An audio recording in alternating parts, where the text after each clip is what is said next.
Well, welcome to your Friday. We've got some snow on the way, as I'm sure that all of you know, but not bad over the weekend. Some people like it. Some people enjoy a white Christmas. I've already made my feelings be known when it comes to that. I prefer no snow at any time, but listen, we'll take it as it comes. I fired up the snowblower yesterday, so I'm all set. Had to dig out the shovels and the snow boots and get ready for winter.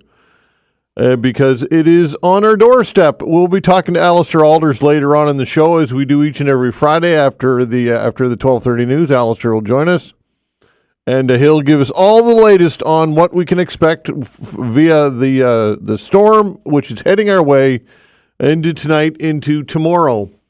The Nova Scotia government is set to provide an update on the province's finances today. The public briefing will mark a first for Finance Minister John Lohr. He changed portfolios after the Progressive Conservatives were re-elected to govern last month under Premier Tim Houston. In September, Houston's government said the budget deficit was expected to soar to $654 million. That's an increase of $187 million from the projection made in the spring budget. I'll be talking to Lori Turnbull after the 10:30 news today. I'm going to get her take on this. And, of course, we'll talk about the ongoing saga that is Ottawa politics. And the cabinet shuffle from the Prime Minister today and all that's going on there, oh my, it just continues to look like a real soap opera in Ottawa. But back to the budget, and of course, federally, the deficit is $60 billion in that vicinity, give or take a little bit, much less here in Nova Scotia, thankfully. But one of the questions I'm going to ask Lori about, and I'll ask you about, is deficit spending. Is this something that you think that governments should be allowed to do? Is to run big deficits? Of course, municipal governments are legislated so that they cannot run deficits. They have to run a balanced budget. And isn't it funny that when you have to run a balanced budget, you find a way to do so? You figure it out and you make appropriate measures. So perhaps we should look at that provincially and federally. Again, I don't know what the rules are, and I know that there are extenuating circumstances, and governments under certain circumstances would need to have exemptions for that for a variety of reasons, pandemic spending and other outstanding circumstances. But I still think it's an interesting debate. Deficit spending, and should provincial and federal governments be allowed to run up big deficits? Or something that I'll ask you to weigh in on, because it's pretty evident that when governments can, they do. Again, the provincial government, $654 million. That's a lot of money, folks. That's over half $500 million. In revenue that we are not bringing in, that we're spending, and it makes you wonder why. And again, if it wasn't allowed, would they do so? I mean, businesses can't operate this way. Generally, you have an operating budget, and if you run deficits, you're out of business. Household budgets. People know what happens in household budgets. If you're spending more than you're taking in, you're borrowing money, and in the end, that ends up in financial disaster. So, again, something that you can talk about when we open the phone lines between 11 and 12. And, again, the ongoing saga in Ottawa. Something else that I wanted to get your take on there, these drones in New Jersey. I talked with Rob Thacker earlier in the week during the Science Files about this, and Rob kind of dismissed it as a bit of a non-story. And I'm not sure that it is, to be honest with you. I saw this story on the CBC website. The headline: Drone, UFO, or symptom of bungled messaging from the government. Official response to those lights over New Jersey is hampering efforts to quell concerns, according to observers. So I'll read a bit of this, and I'll get your take on this. Do you feel as though that there's got to be something up with this? I mean, these are countless reports. And there's a lot of video of these drones as well. And I don't know that we can just simply dismiss it as nothing to see here. I think that the government perhaps owes more of an explanation. So, again, something else that you can weigh in on. And whatever else you've got in your mind, again, look forward to hearing from many of you when we open the phone lines in about an hour's time. Thanks to Vanessa Vandeness, of course, as well on the other side of the glass. The control board's doing a fine job as always. All right, Kevin Russell joins us, the Executive Director of Rental Housing Providers Nova Scotia. Kevin, thanks for joining the show. Not a problem, Todd. It's always great to be on. Thank you. Okay, so this story, I'll read it from the CTV website. The vacancy rate for rental units in Halifax has taken a positive turn upwards, according to a report released by the Canada Mortgage and Housing Corporation on Tuesday. The region's apartment vacancy rate has increased by 2.1%, which was higher in previous years. So I guess this is always, I suppose, good for renters. Is it? What are your thoughts on this? Yeah, Todd, the latest CMHC data confirms what we've been saying for months, that there has been an increase in supply. I mean, we've been receiving reports from our members since June indicating it was taking longer to fill vacant units. And so this sort of validates the trend that we've been seeing. And, I've been on your show numerous times emphasizing the need for increased supply to stabilize rents and bring normalcy back to the rental market. And that it's early to tell. This is just starting. It's a trend. There's a lot of factors that have to play out to see where this trend is going. We have to see where immigration is going. We've seen a drop in immigration numbers, and we see a drop in international students. And this is mainly due to the federal government canceling student permits, study permits, and also work permits. So we'll see how this plays out. And it will have an impact on rents. We're seeing now on online aggregator rental sites that new product coming to market, they're offering rental incentives to entice renters. And we're also seeing some price drops on these sites. On the market, rents are starting to trend downwards a bit. But again, we'll have to see how this plays out. Okay, higher price units, more supply in the higher price units, but not so much in the lower price units. Is that correct? That would be correct, and it's understandable because a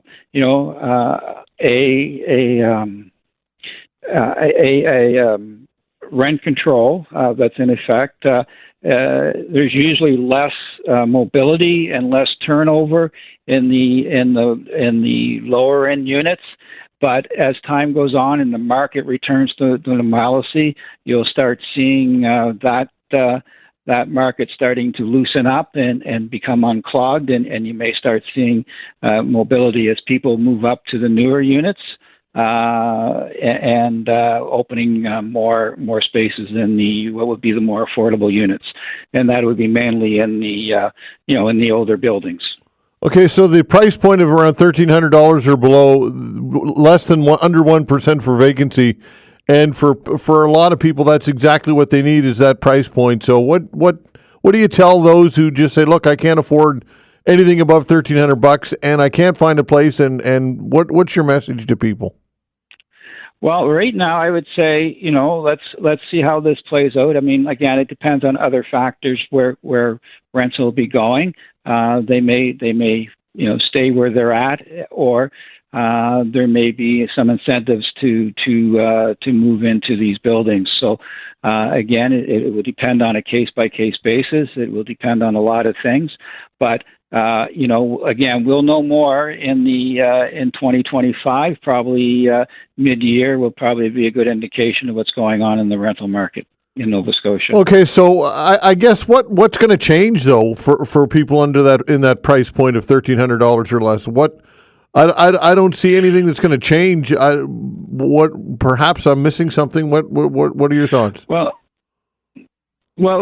Todd, when you look at other markets that are in oversupply conditions, what tends to happen is that, again, as the newer stock becomes more affordable and people decide that they're going to move up, again, it opens product in the older buildings. And then what will happen, it will depend on, how much vacancy is created. And one thing that, rental property owners can't have is vacant units. So they would have to fill them somehow, and they will do what they have to do to entice people to move into the units. Okay, but again, not to be repetitive here, but what might entice people to move into the newer units if they don't have the money to afford the rent? Well, basically, if it's lower rents, but then it's to a point where you can't sell a product or any product below its cost. So there has to be, there has to be some stabilization there.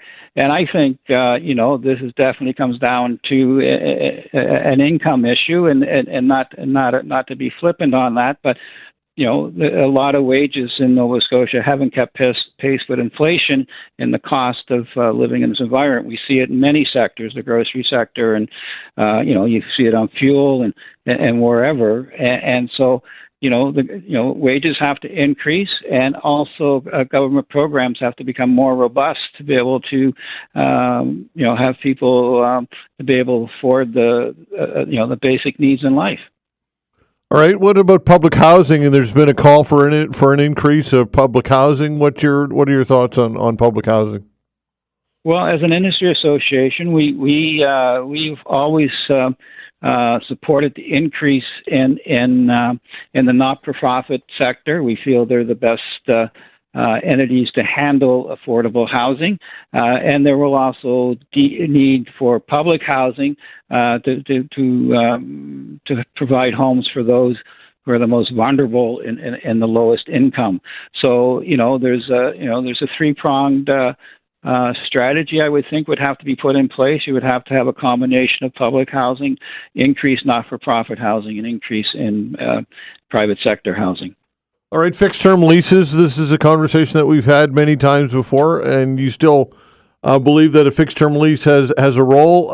When you talk to other housing advocates, they suggest that it's a loophole that landlords use in order to evict people. What's the latest on fixed term leases? You still believe that it's got a role? It has a very important role in providing housing to tenants who normally don't have the qualifications, financial qualifications to be a successful applicant. Fixed-term leases reduces the risk for rental housing providers to be able to provide housing, and it gives time for both parties to develop a working relationship, a landlord-tenant relationship, and then in time. A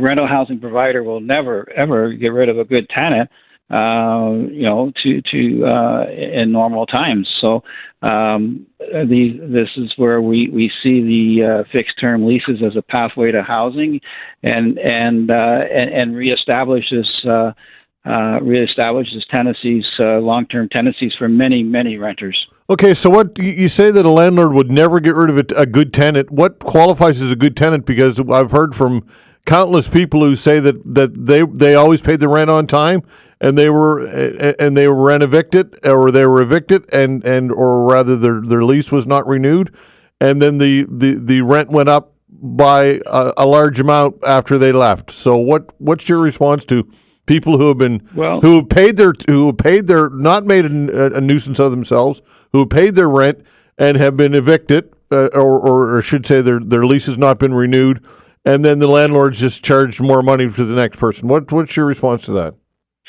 Well, the response there, Todd, is simply that as we see more product coming onto the market and more supply, the situations that you describe won't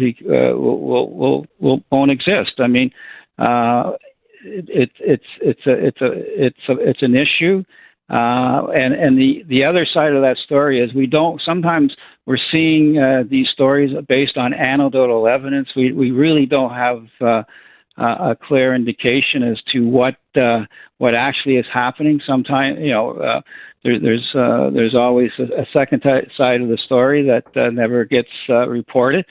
But we again, a rental housing provider is in business to keep people housed and keep tenants in place. Okay, Kevin, listen, I appreciate your time. Thanks so much. We'll do it again. Okay, thanks, Todd. All right. Take care. Kevin Russell, Executive Director of the Rental Housing Providers Nova Scotia. Again, something that you can talk about when we open the phone lines between 11 and 12. Another somber report when it comes to child poverty here in our region. That when we come back.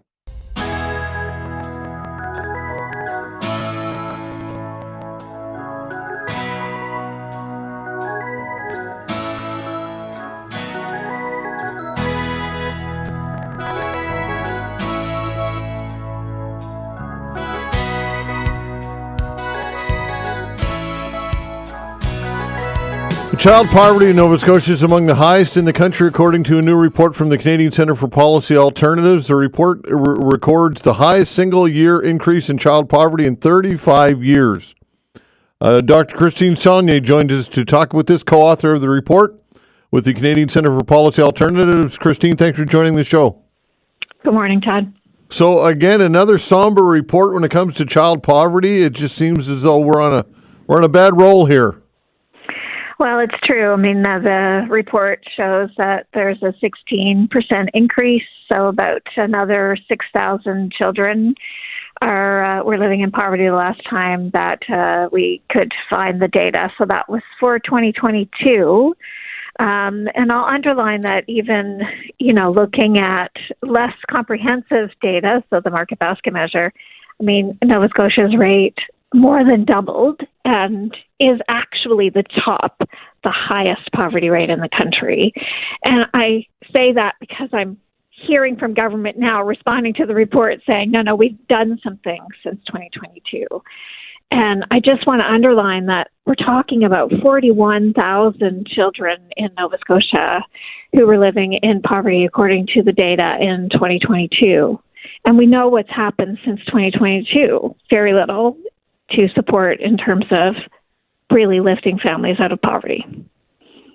Okay, what are the metrics that go into this? What's the methodology when it comes to determining this? So for our reports, we do rely on tax filer data. That means it's anonymized, but it is covering about 97% of families that are filing, well, actually 97% of families. And it really looks at the income level at which we define low income, which is a low income measure. So it's Statistics Canada. And then we can look at different factors. So family size, family type, age of child, and there's some data that we can't get obviously out of tax filer data. It doesn't tell us race and immigration status and that's more from census. But that's really what we're looking at. So it's a low income measure that says if you're at the 25th percentile, it means that you're half of the median Canadian income, then you're considered to be in low income. And that means that you have insufficient income. And it really means that you're not keeping up with the rest of the community. And it is also a measure of inequality as well. Indeed. So, what are the underlying reasons? What's going on here? Why do you think we're failing in here in Nova Scotia? I mean, this is a measure of income, so it is about income. It looks at all forms of income, and one of the concerning things from this report is we do look at all measures of income and the depth of poverty, meaning how far below our low-income families, below that poverty line, that's getting deeper. And so that really means that people's income, it's eroding. And people are not getting enough. That's from the workforce. We know lots of people are working. This is not just people on income assistance, but absolutely it's people who are turning to government as last resort. What government is providing is absolutely inadequate. And actually, I would say unconscionable. The same department that has an act that says that poverty can be a condition to determine that parents are neglecting their children is the same department that is deciding not to provide enough income should that same family be turning to them for assistance. So, it really is a measure of income. It's about the fact that we need more supports directly to families. And the only good news in this report is to really underline that what is there and what is in place is helping. The government transfers that are in place, the Canada Child Benefit, the Nova Scotia Child Benefit, less so, but depending on how much is in there, right? It has decreased poverty by 40%. So looking at these numbers, if we took out all of those income supports, we would actually have 28,000 more children living in poverty in Nova Scotia. So I do want to underline that one little bit of, I guess, a silver lining, because I don't want the message to be that we don't know what works. Well, we do know, and the evidence is pretty clear. Okay, so how far off is that income? Are we talking hundreds of dollars? Are we talking, how much are we talking? Are we missing the mark?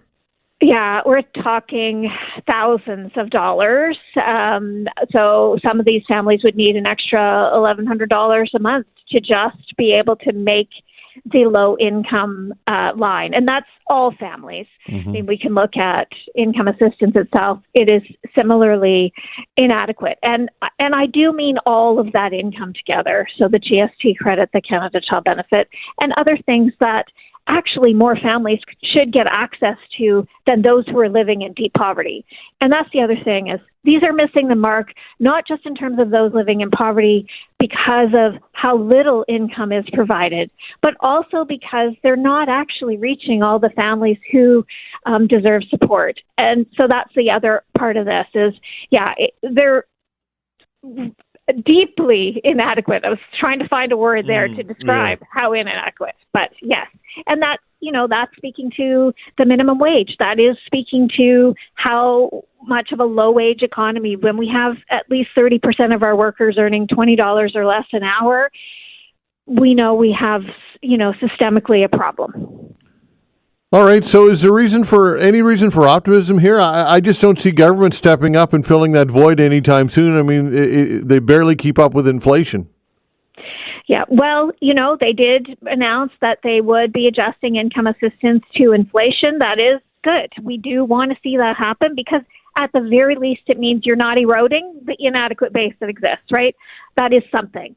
So we were happy to see that announcement in the spring, and we want to see more of that. We want them to recognize how inadequate that base is, but also that unless they do recognize this is costly to us as a society.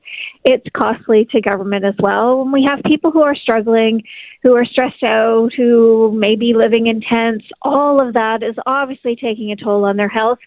Fortunately, we have a public health care system, but it means that people are having to use it for reasons that we could be addressing. And so it is really short-sighted on government to not be thinking about what impact this is having on everyone, and especially our children. And I don't even mean to be pulling on heartstrings. I actually really mean, doesn't matter how you look at this. These children are our future. We need people who are going to be working in all of the jobs that we need them to be working in. We need everybody in our society to reach their full potential. So take that lens. Take whatever lens you want, but the earlier we invest, the more return on our investment we have, and surely that is something that even a conservative government can recognize as being essential.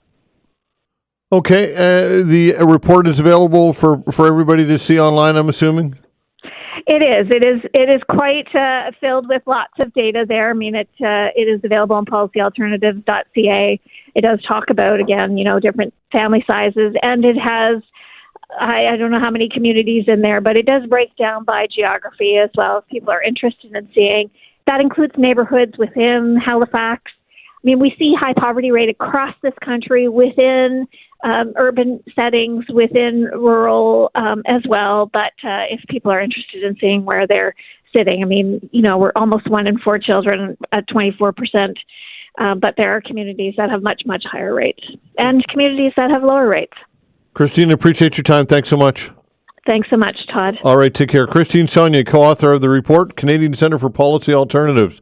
Lots to talk about in the political world with Lori Turnbull when we come back.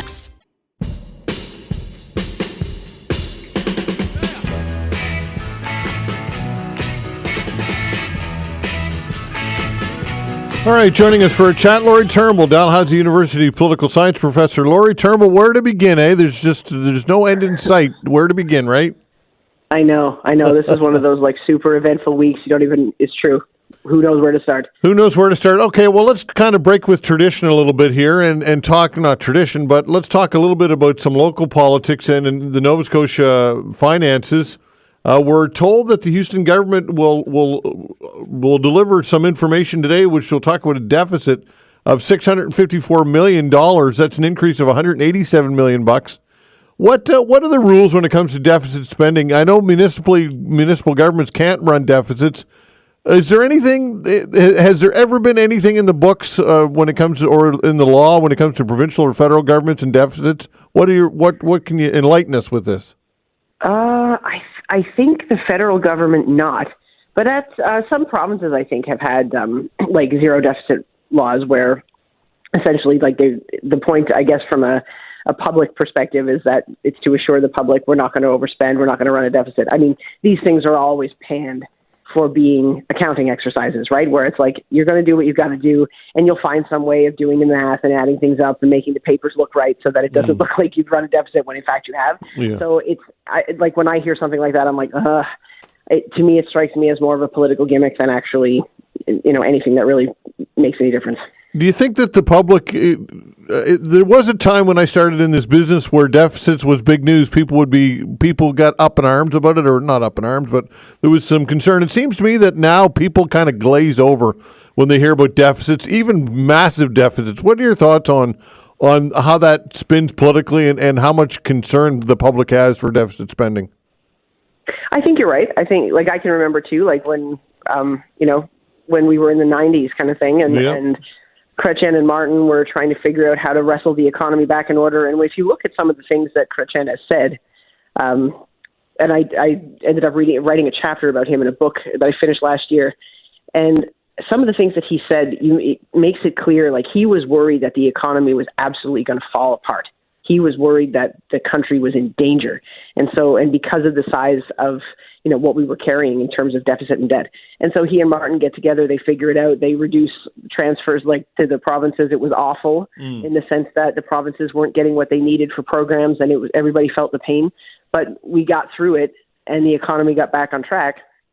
And then, of course, we hit the crash in 2008, 2009, blah, blah, blah, right? Like, it never totally rights itself forever, but there was a sense at that time that there was urgency to making the books balanced. Now you don't hear that kind of thinking. I think in some ways, you hear it. There's lots of people who are extremely concerned about this, especially now, given the threat of tariffs from the U.S. It's like we are, and I mean, when you look at the numbers, like I saw something that the federal government is spending more on servicing the debt than it is on healthcare. Mm-hmm. Oh my God, right? If that's true, that's dangerous, and it's not good for any of us. And so that's the problem. It's the accountability comes back. It comes back to haunt us, right? And it becomes a line in that budget. We're all carrying it. But I agree with you. There's not the same public push necessarily on these things. But, we have a prime minister who once said that budgets balance themselves. Yeah. So I don't think it's just the public that has, or some of the public that has this kind of view. And I think it's fair to say there's concern with it at the same time as there's concern for other things too. You don't want deficits concerns to mean that we don't get what we need, right? And so it's a tough one.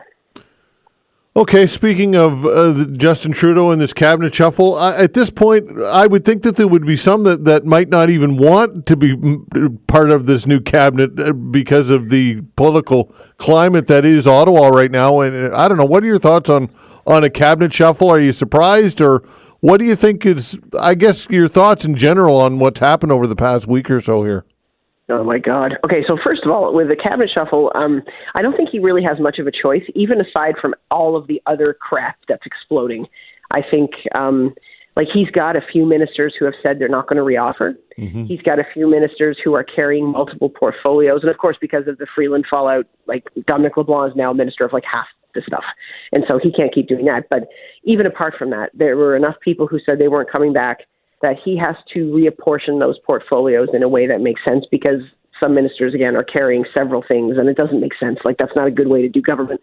And if you've got somebody in cabinet who's not going to reoffer, politically, that's kind of a waste of a cabinet post, right? No disrespect to the person in it. But if you're Trudeau and you're looking for re-election, you want to put someone in that chair who is going to be with you through it, who's going to be campaigning with you, who is going to feel that loyalty to you.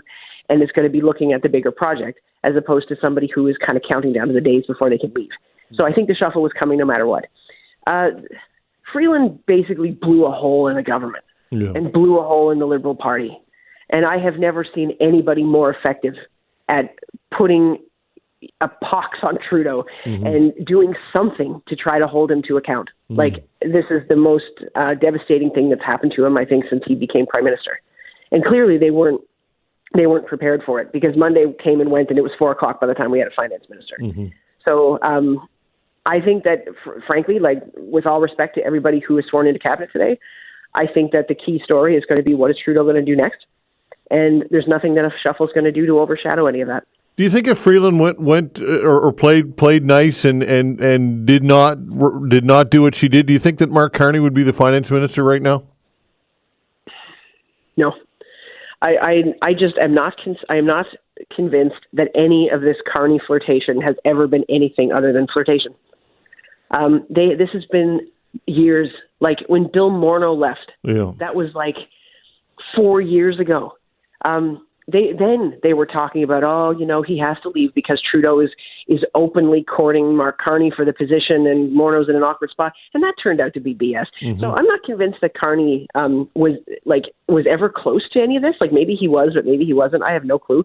Now they're saying it's not going to happen at all. But I have to think that if I'm Mark Carney and I want to be prime minister, I mean, I'm not sure what the likelihood of that is, but I don't think he's getting there through being part of the Trudeau fiasco. Like, I don't think he's going to touch this with a 12-foot pole. All right, so why blow it up with Chrystia Freeland on Friday, the day or 2 days before, or 3 days rather, before the economic statement, if not for that move? I don't see the strategy in blowing Freeland out just to have no plan A or B or C for that matter. What are your thoughts? Right. I agree. I mean, like, I think that the logic of having this conversation with her last Friday over Zoom, for God's sake, right? And he has this conversation about he's going to fire her, but not now, because he wants to give the economic statement. And then once she does that and everybody gets mad because they don't like it, then he's going to kind of blame her for that partly, and then say, okay, we're going to switch finance ministers. Like, no, thanks. No, I mean, why on earth he ever thought she would participate in that nonsense, I have no idea. But clearly he must have thought that somebody, and maybe it was Carney, maybe it was somebody else, I have no idea. But somebody was apparently supposed to fill this role, and clearly they decided not to. And, they were caught flat-footed on Monday when she dropped this bomb. And honestly, I mean, I would have been the last person to say that I thought Chrystia Freeland had all kinds of political acumen, because I really have never thought that. I've never thought she's been wired as a politician. But wow, talk about dropping a bomb on the government. Like, that was devastating. And it was just like, what were they going to do to respond? Clearly she timed that in a way that was going to have the most impact. It was going to, like, again, just blow a hole in the bottom of the boat. And whoa, like, so now, I mean, I don't see how Trudeau recovers from that. This will be his first appearance in the public, really, today, right? Like, since that happened, like, he's gone to the Liberal Christmas party, he's gone to the fundraising thing for the Laurier Club on Monday night. That was here in Ottawa, just over in Gatineau. Like, but he hasn't really talked to the public. And I think, the clock is running in terms of how long he can avoid questions. Like, he's not doing his year-end interviews, which is the first time I can remember that ever happening. Like, it's weird times. Yeah, and the fact that he goes in and he delivers one of these kind of business as usual raucous speeches to the MPs, and they're cheering him like he's a rock star. I mean, how could anybody sell themselves? Or I don't understand how people can go into that room and act like that with all that's going on. They look silly, quite honestly, in my opinion.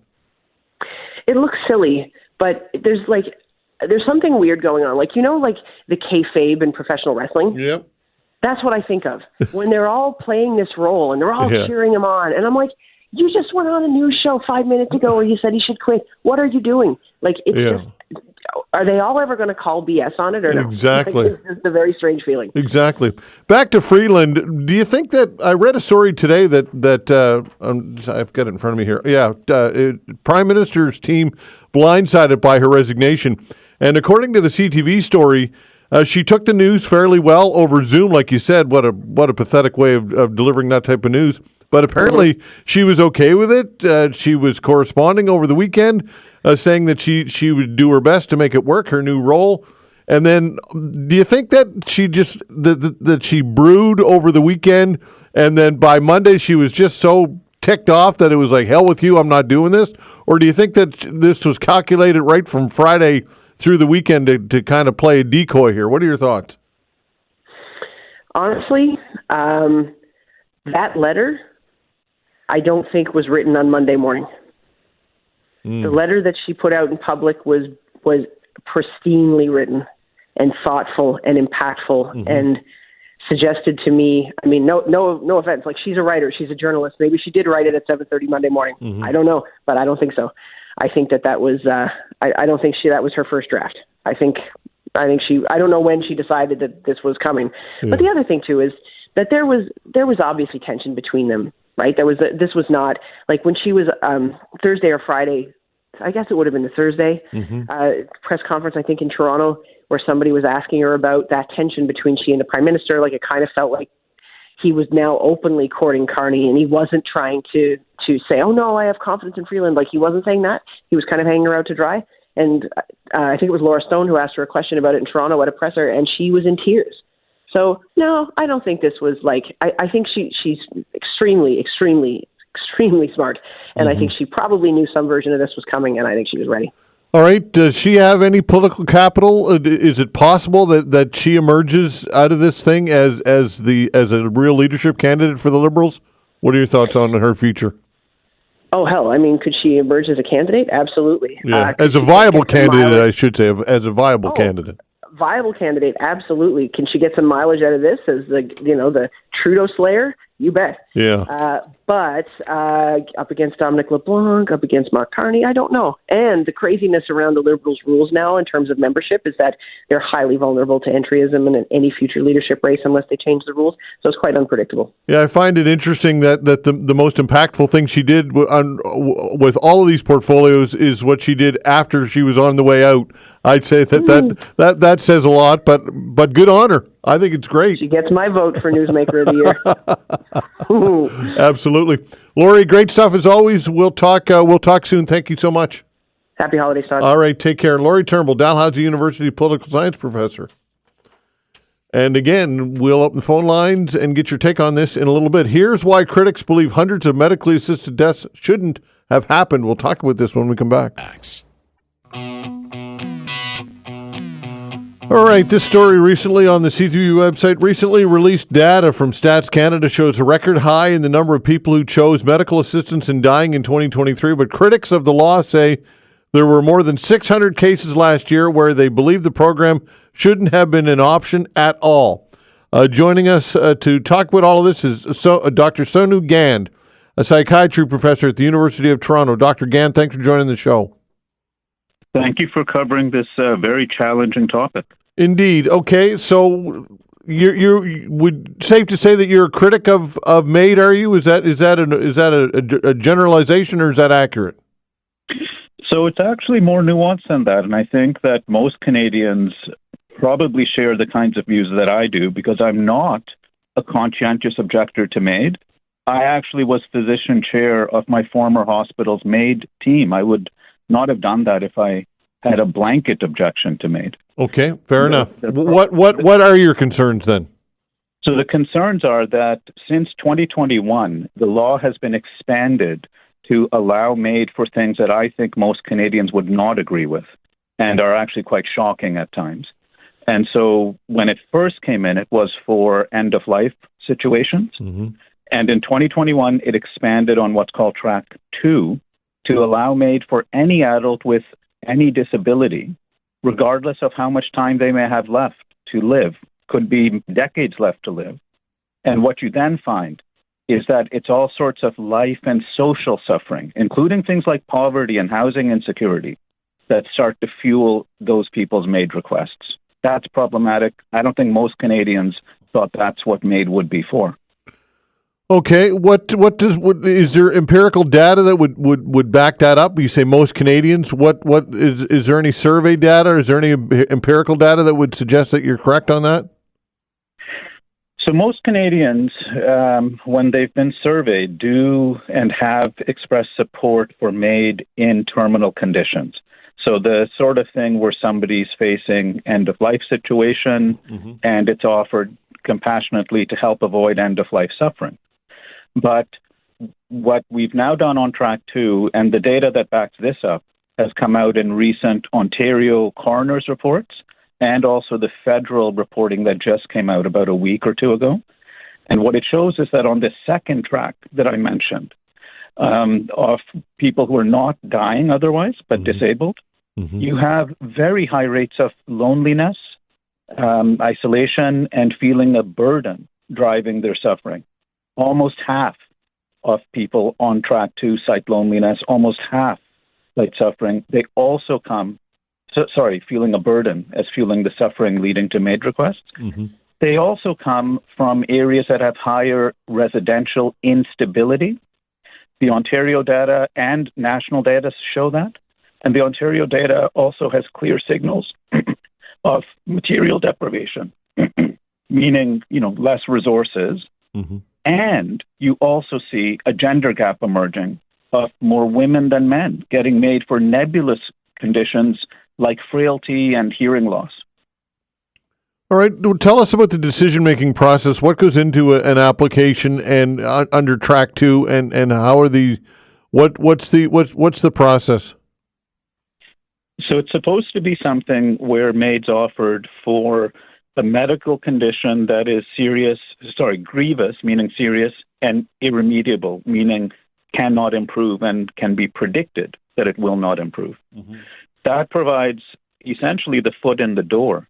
But the problem is that the nature of suffering that can fuel these requests compounds all sorts of life and social suffering. And we know from kind of work going back decades in palliative medicine by Dame Cicely Saunders that we don't compartmentalize suffering. Our suffering gets pooled together as what's called total pain, which is not just physical pain. It's also existential distress, psychological pain, social pain. And there's no way to filter that out from the MAID assessments.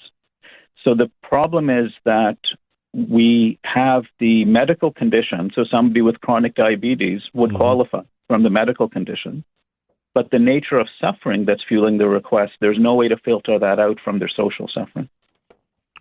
Okay, so are there any particular cases in which you've witnessed or that you can note that might be particularly egregious that you'd like to raise or bring up? Not specific names, perhaps, but just some examples of Track 2 and where you think it's been inappropriate.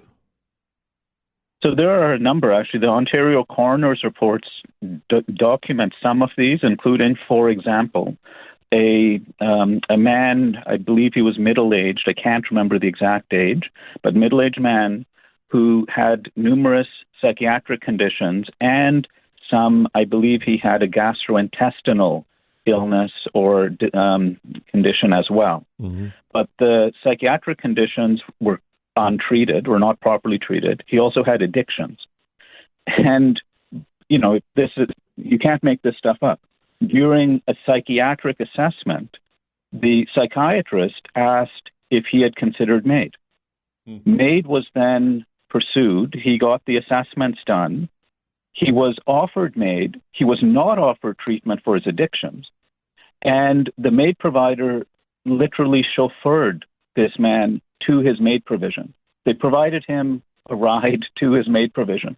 So, this poor guy was not able to get access to treatment for addictions that were disabling him, but he was able to be chauffeured by a medical practitioner to get MAID. I think most people would feel that crosses a line that shouldn't be crossed.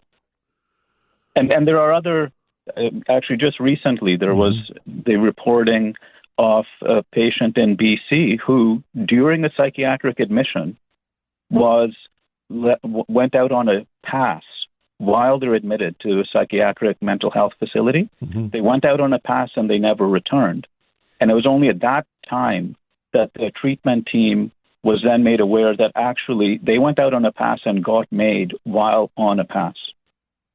And I think it was just a day pass, if memory serves me correctly. It wasn't an extended period of time this passed. That's correct. Yeah, it was when. That's correct. Okay, so just to be clear, Dr. Gand, you feel as though for track one under the original, as you mentioned, you have no issues with that. I think we always have to be mindful and aware of what we're providing death for. And in that sense, what the data do tend to show is that on track one, most of the people getting it are getting it for the reasons we brought the MAID laws in for. And that still doesn't mean we shouldn't be sensitive to if other things are fueling some people's requests.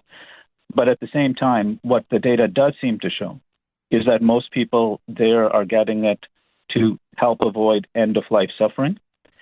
But even there, what I will say is that our definition of end-of-life suffering is broader than pretty well any other country on the planet that offers MAID, because our end-of-life or reasonably foreseeable end-of-life on track one, it's not that it's 6 months or a year or even 2 years. Somebody could have up to a decade, 10 years left to live, which is a really long time. And as soon as you extend it to that, again, you start to see signals of other social suffering coming in. But having said that, I'd say the egregious problems are happening on track two. Dr. Gand, I appreciate your time. Thank you so much. Well, again, thank you for bringing this to your listeners. Okay. Take care. Dr. Sonu Gand, psychiatry professor at the University of Toronto. What is on your mind? Perhaps you might want to weigh in on that or anything else you'd like to talk about. 902-405-6000. An open hour when we come back. Facts.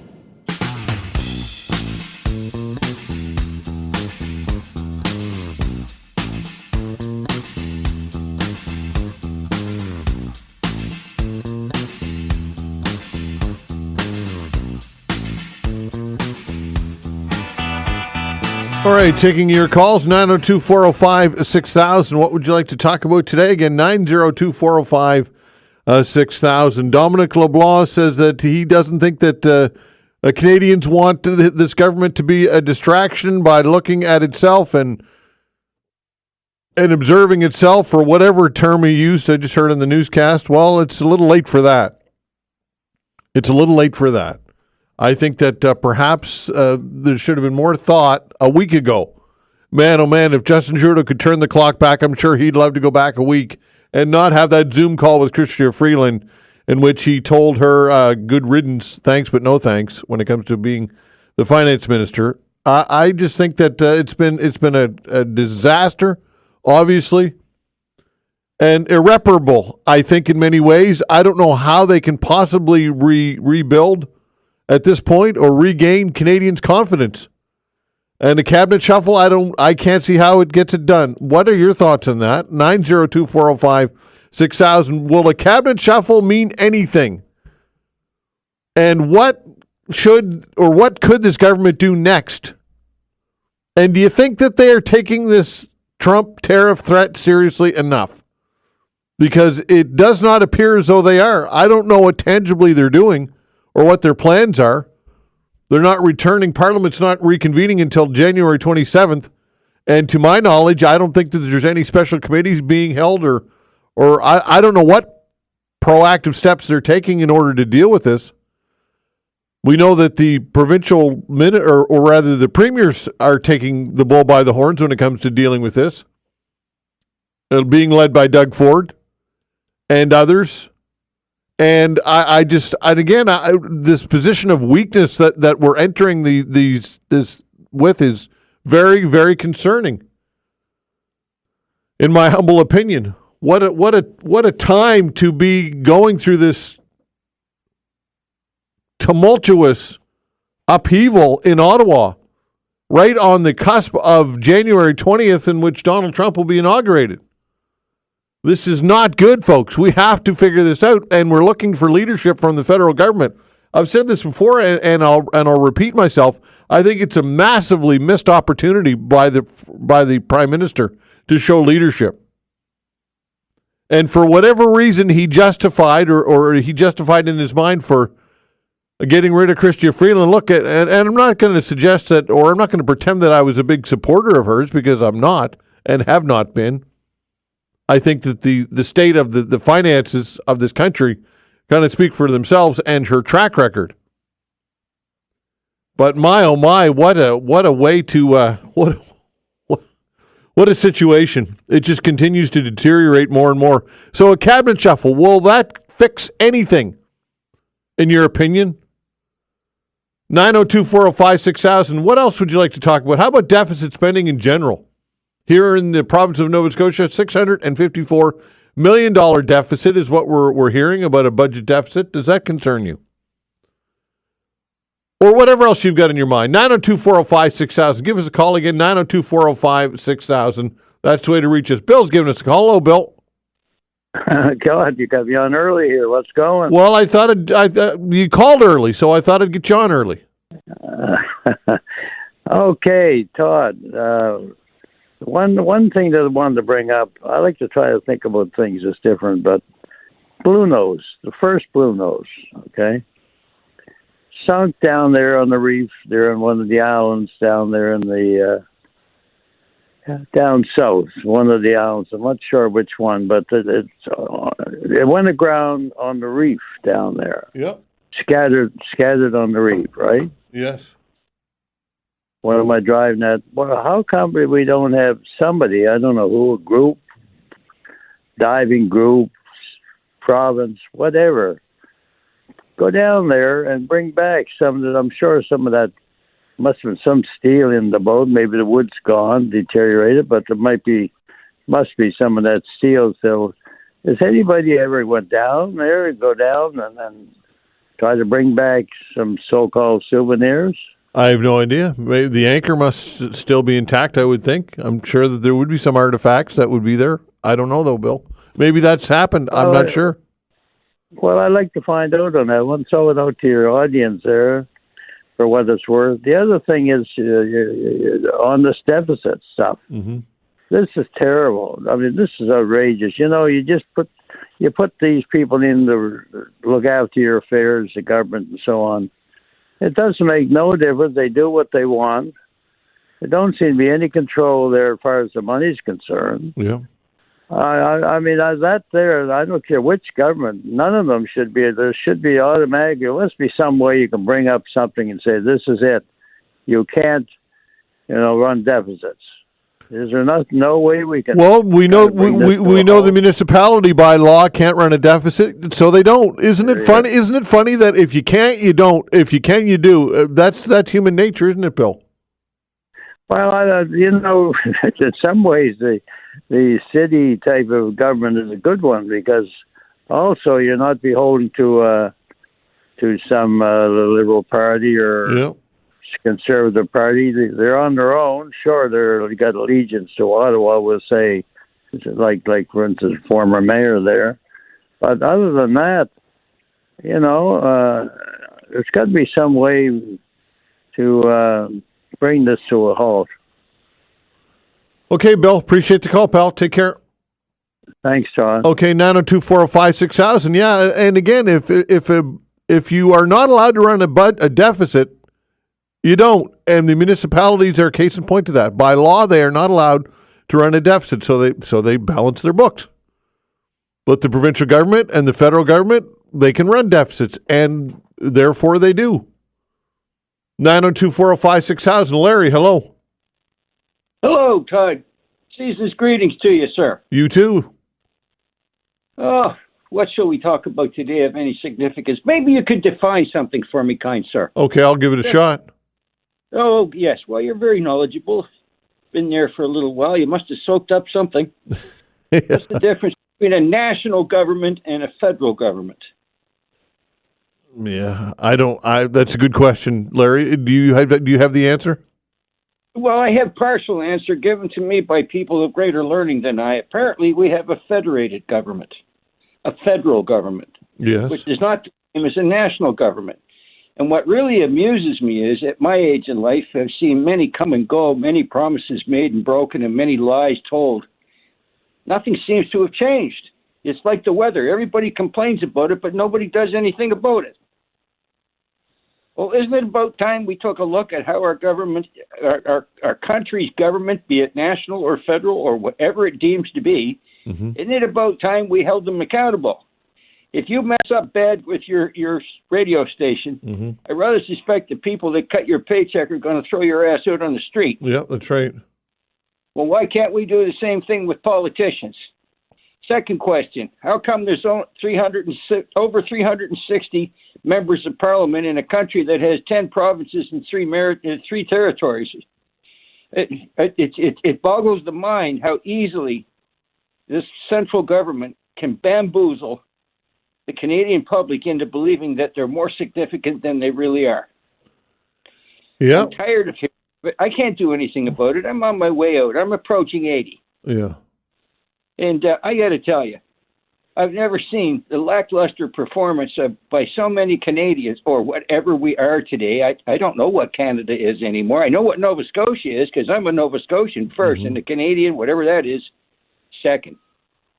But this guy that I've heard him, this Trudeau fella, I've heard him, his name bantered about in Australia. And I won't repeat what the Australians said about him, or the German fella that I know from the Bundestag. They have absolutely zero tolerance for him. He's a juvenile delinquent, primping and priming himself at the expense of Canadian people. I've had me say, and listen, since we're going to go down and pick up a piece of the Blue News wreck, why don't we send somebody up to Ottawa to pick up a piece of the government wreck while they're at it? Okay. All right, Larry. Listen, thanks for the call, pal. I'm going to move on. Thanks, buddy. Take care. 902-405-6000. What's on your mind today? Again, 902-405-6000. We'll continue with your calls when we come back.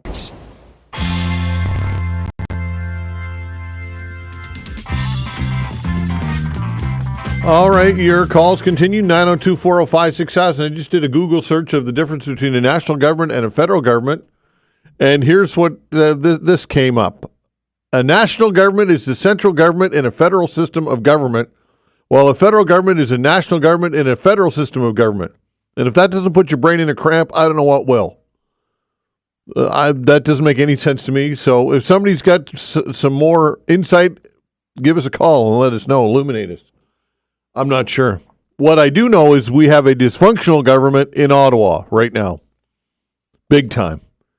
And a government in peril. 902-405-6000. That is the way to reach us. Brian, hello. Hello, how are you? Well, you? Good. So I know we've been talking a lot about like federal and international news, and I want to bring us back a little bit closer to home. Sure. There's a story happening in Fairview at the moment. You may be aware of this. There's a tenant in a apartment complex in Fairview that has been illegally evicted by his landlord. The landlord purchased the building in September, made a bunch of changes, and sent eviction notices to the tenants. Now, according to the tenancy board, the eviction notices were incorrect and they were illegal, and so the tenancy board had rejected. Hey, Brian, you still there? I lost you. Brian, are you there? Okay, I'll put you on hold, Brian, and come back to you. I think what he's referring to is a story that I saw on the CBC website this morning, and it's anyway. Let's see if we can get Brian back in a minute. 902-405-6000. Chris, hello. Give us a call back, Brian. By the way, we'll get you right on. Chris, go ahead. Good morning, Todd. Thank you.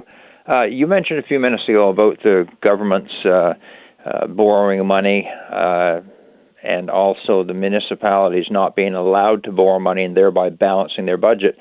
Technically, you're correct. They do balance their budget, but I don't really call that balancing the way they do it, because all they have to do is simply turn around and say, well, we need an extra 10%, 20%, 5%, whatever it might be.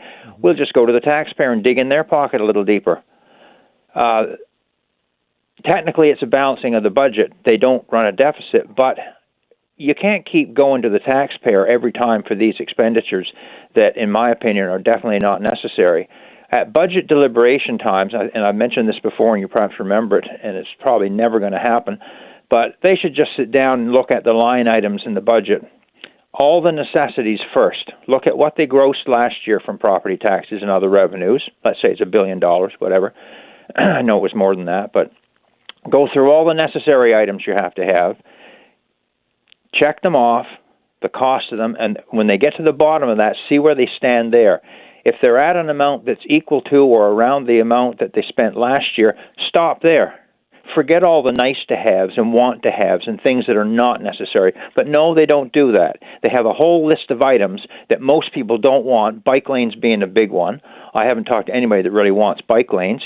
They're always looking at something different. And something new they're looking at this year, and I don't know if you've heard of it or not, but they're doing a survey right now on what's this site, shapeyourcityhalifax.ca, a survey on automated cart-based garbage collection. And essentially what that is, from what I get from it, is the truck comes along. It's a different type of truck than there is now. It has a big arm on it that reaches out, grabs a special garbage cart, not your green cart, but your garbage cart, lifts it up in the air, turns it upside down, dumps it into the back of the truck, then sets it back on your curbside or whatever and moves on. Well, what the hell the cost of that's going to be, I don't know. And is it going to put people out of work? Maybe, because about the only way that industry and business or government saves any money these days is to lay off people, save it on the labor part of it. But do we need something like that? Automated cart-based garbage collection. The system right now seems to be working okay. With the new system, if they institute that, if cars are parked on the curb, or if there's a bike lane, or if there's trees hanging over your property, that new automated truck will not work. So what they're proposing is garbage nights anywhere in the district that you're picking up garbage, restrict parking, no parking there, so the truck will be able to get up alongside of it. If there's a bike lane, how do they get around that? It sounds like too much BS to me. They get there, wasting money. So balancing the budget, yeah, our municipality does a real great job at balancing the budget. They just reach into our pockets every time they want stuff that we don't need. I'm sick and tired of it, and I'm sure other people are too, and we're coming up to a time where it's going to be budget deliberations. I encourage everybody, get after your councillors, have this thing done right. I can't live that way in my household. You can't live that way in yours, and it's about time that the municipal government stop using this excuse, well, we're not allowed to borrow money. I get that. You shouldn't be allowed to institute programs and expenditures that the people do not want. Okay, Chris, thanks for the call. Thank you. All right, take care. 902-405-6000. Brian, hello, you're back. Hello, sorry about that. I have no idea. No problem. Listen, are you talking about the story with Floyd Poulin, the 74 years? Exactly. Yeah. I wasn't sure if I should use names. Yeah, sure. It's on the CBC website, so it's public record. So go ahead. Yeah. So basically, what I'm trying to get at is like this gentleman. He went to work or he went to visit family or something, and while he was away from his home, the landlord claimed he abandoned his apartment and threw out all his belongings. And I think the frustrating point is that the tenancy board here in Nova Scotia has no teeth. Nothing's going to happen from this. This man is out of a home. He's out of his possessions. Yeah, he could sue the landlord and try to get something back, but that's an incredibly long procedure. Yeah. And where is he going to go in the meantime? And I feel terrible. I can't remember the gentleman's name from the rental association. You've had him on a few times, and he'll mention that there's no data or proof. Kevin Russell. Kevin Russell. Yeah. He'll say that there's no data or proof that this sort of thing happens, but this is a prime example. This thing, now, don't get me wrong, this is an extreme version of this situation. Yeah. But I do have a few friends that have been evicted from their apartments due to the clause of, I'm moving family in, only discover months later that there's family doesn't live there. These landlords don't need a place for their brother-in-law to live. It's a ridiculous argument just to get somebody out and jack up the rents. Yeah. So in this particular case, this apartment in Fairview, which was $700, is now monthly $14.98 because he's begun advertising the apartments with tenants still living in them. I'll just say, like, in Nova Scotia, we need a tenancy board with teeth. We need somebody to be able to stand up to the few terrible landlords and make them stop doing this stuff, especially when we're in a housing rental crisis. Our vacancies have gone up to 2%. That's still not a whole lot. And you brought it up to him this morning that, it's 2%, but we're talking about 1% of very high-end apartments. I work for the federal government. My wife works for the federal government, and we both have excellent jobs. We couldn't afford one of those new apartments. Yeah, and I would dare say, Brian, that there's probably way more of these cases and examples than we would like to know. I think it's an almost becoming I don't want to be hyperbolic here, but almost an epidemic, I would dare say. I'm sure that people could call this show for hours with examples. You are 100% correct, because in that news article, it says that he's the only one speaking up, and there's 11 other tenants that don't want to say anything. Yep. So we're not talking about one person. We're talking about 12. And again, just one building, and it's very, very, it's tragic is what it is. I can't imagine, as you mentioned, Brian, being 74 years old or whatever this gentleman is and going through this. It's heartbreaking. It truly is. Exactly.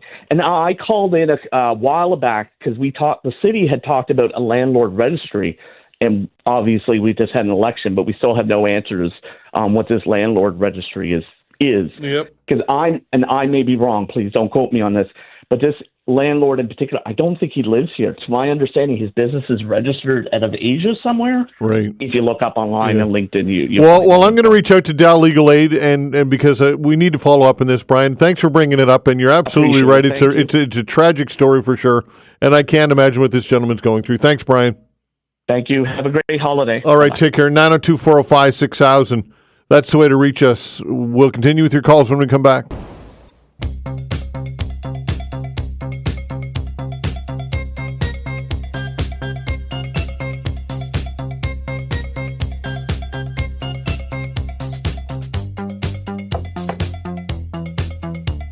All right, taking your calls, 902-405-6000. Get some open lines for you, folks. Give us a buzz, 902-405-6000. I get a kick out of how people, the first snow really of the year, and it's almost like we've never seen snow before.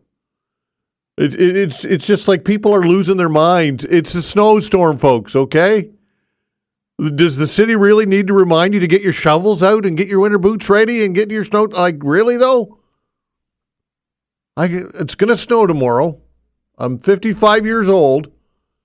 I think I know that I need to have a shovel ready. And if I don't, then that's bad on me, isn't it? I just think it's funny. We lose our brains when it snows in Nova Scotia. It's December, and it's Nova Scotia. It's going to snow. Make sure you have your shovels ready, folks, and get your snow hats on, and get your hats ready, and your toques ready, and your storm chips. Oh my gosh, get that ready too. It's only a snow event, folks. I don't mean to downplay it, but it's funny how we almost forget that we live in Nova Scotia sometimes. 902-405-6000. What is on your mind today? Give us a call. We got some room for you, folks. Open line. Scott, hello. Oh, hey, good morning, Todd. I've been toiling a theory on this political stuff. I own a business. I talk strategy a lot, dabbled in politics a little bit myself. Is there any possibility, I guess, if you were to think of the only way the Liberal Party might be able to actually have a chance against the blue wave, do you think it's possible that this is contrived from the beginning? Is it possible that, like, to me, the only way Freeland could actually not become a Kamala Harris would be if she became a martyr? And if you think about it from that perspective, it actually starts to make Trudeau's behavior make sense. They go into this retreat, everybody's mad at each other. They come out of this retreat united. That's when he informed the rest of the party what was actually happening. I don't know. What do you think? You think it's entirely possible? I think, I was going to say, I think you're giving them A, too much credit. I don't think they're that smart. And B, I think they're all would be far too selfish in order to execute it. I don't think Trudeau, his ego would allow it. I don't think Chrystia Freeland's ego. I think that they, for a lot of reasons, I would say probably not. I just don't think that. But look, who knows? Maybe I'm wrong. but I don't think they're smart enough, and I don't think their egos would allow them to do it either, because I just feel as though that would come first. What are your thoughts? What's your response? Well, listen, even if Trudeau wasn't involved, I do believe that Freeland might be smart enough to do this, and it's possible she's doing this as a potential to force him to step down at some point, and then she now has become the most popular leader in Canada as a result of her sort of actions as a martyr, right? Yeah, I suppose it's possible that just I still don't think it's going to be enough to overcome the blue wave, but who knows? That's the only option they probably had and the only chance they probably had. Yeah, I just think anybody even attached to the level of Chrystia Freeland was with Justin Trudeau and the carbon tax and all of that, I think the ship has sailed. I just don't. But look, you never know. I think that Chrystia Freeland certainly is more popular now than she was a week ago. I will say that. Yeah, you're right. I don't think that the Liberal Party has a chance, to be honest. And I'm not a red guy anyway. But at the end of the day, I do think strategy, and I do think things through. And there's always a narrative going on in another direction somewhere that you're not watching. And I guess Scott, in order to pull that off, Justin Trudeau would have had to have communicated. So, are you suggesting that at the highest level, Trudeau orchestrated this with Freeland? Is that and I'm not whether it's Trudeau or whether it's political strategists in the background who are helping the party trying to regain popularity to overcome the blue wave. Like that, to me, it's the only thing they could have done, was to put Freeland in there, increase her popularity. How do you do that? You make her a martyr. All of a sudden she becomes popular. Now you work on the rest of the agenda over the next 9 months until there's an election. I guess, but fundamentally, Justin Trudeau would have to be willing to take the hit, and I don't see his character allowing for that, to be honest with you. Yeah, that's entirely possible. None of us really know the truth. At the end of the day, I think Trudeau sees the writing on the wall too. So, if he was willing to step down, if he stepped down early and didn't have a plan, Chrystia Freeland becomes the next Kamala Harris, and she will not beat Poilievre. So the only way she could beat Poilievre is to increase her popularity, make her a martyr, and next thing you know, she becomes the most popular politician. So I don't know. Who knows? I don't know. Okay, Scott, thanks for the hypothesis. It's interesting. Thank you. Okay, thanks. Okay, take care. 902-405-6000. I think we're giving them far too much credit. And again, I can't imagine Justin Trudeau's ego would allow him to take the hit. He's far too concerned with how he's perceived. 902-405-6000. Todd, hello. Hey, Todd. Merry Christmas. Merry Christmas to you as well. Yeah, it's good that I'm following up that last caller, because I'm kind of hyper-focused on Freeland at the moment, because, like, the fact that the word martyr is even used in the same paragraph with her in that act of cowardice, can we agree that as the finance minister, you are responsible for the budget along with Trudeau, correct? Yeah. Between the two of them, somebody's got to own it. In my opinion, if you're the finance minister, that's your one job. All right. There's other things that, those tributaries that you'd be responsible for.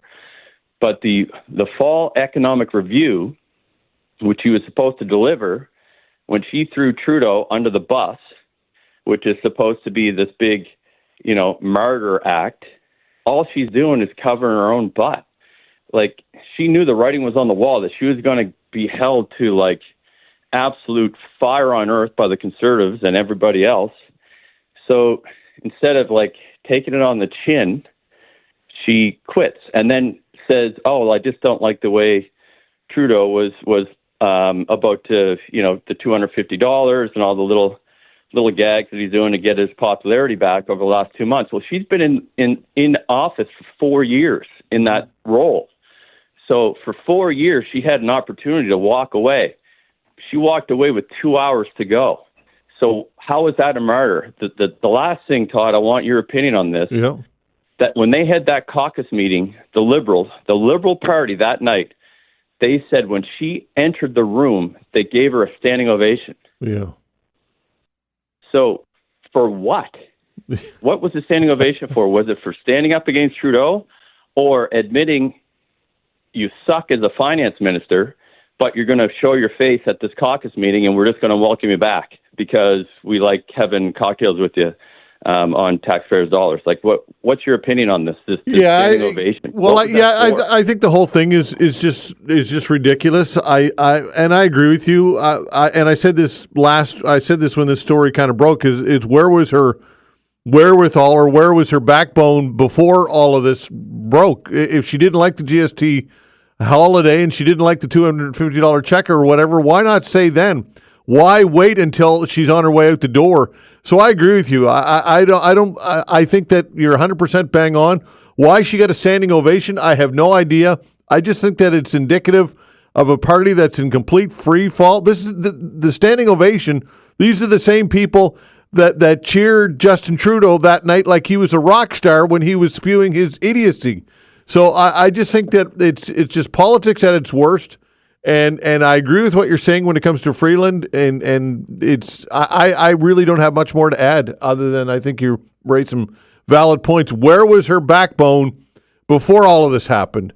And to me, that's character. If she would have said a month ago when this GST thing was being floated, if she were to say, look, I'm at odds with the Prime Minister, I'm the Finance Minister, I don't think we can afford this for a variety of reasons. We need to focus on Trump and the tariffs and all of that. And let the chips fall where they may. To me, that's murder. That's somebody who I could respect. But to do it on the way out with sending a letter on social media, I think that I agree with what you're saying. Cowardly. Yeah, it's cowardly. Like if I went to parent teacher night, and 2 hours before I went to parent teacher night, he quit school.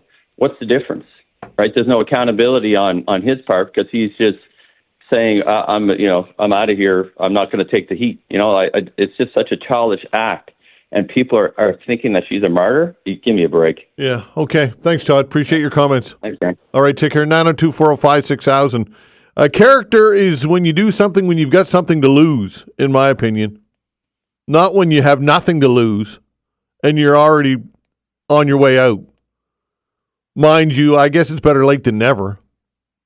902-405-6000. We'll continue with your calls when we come back.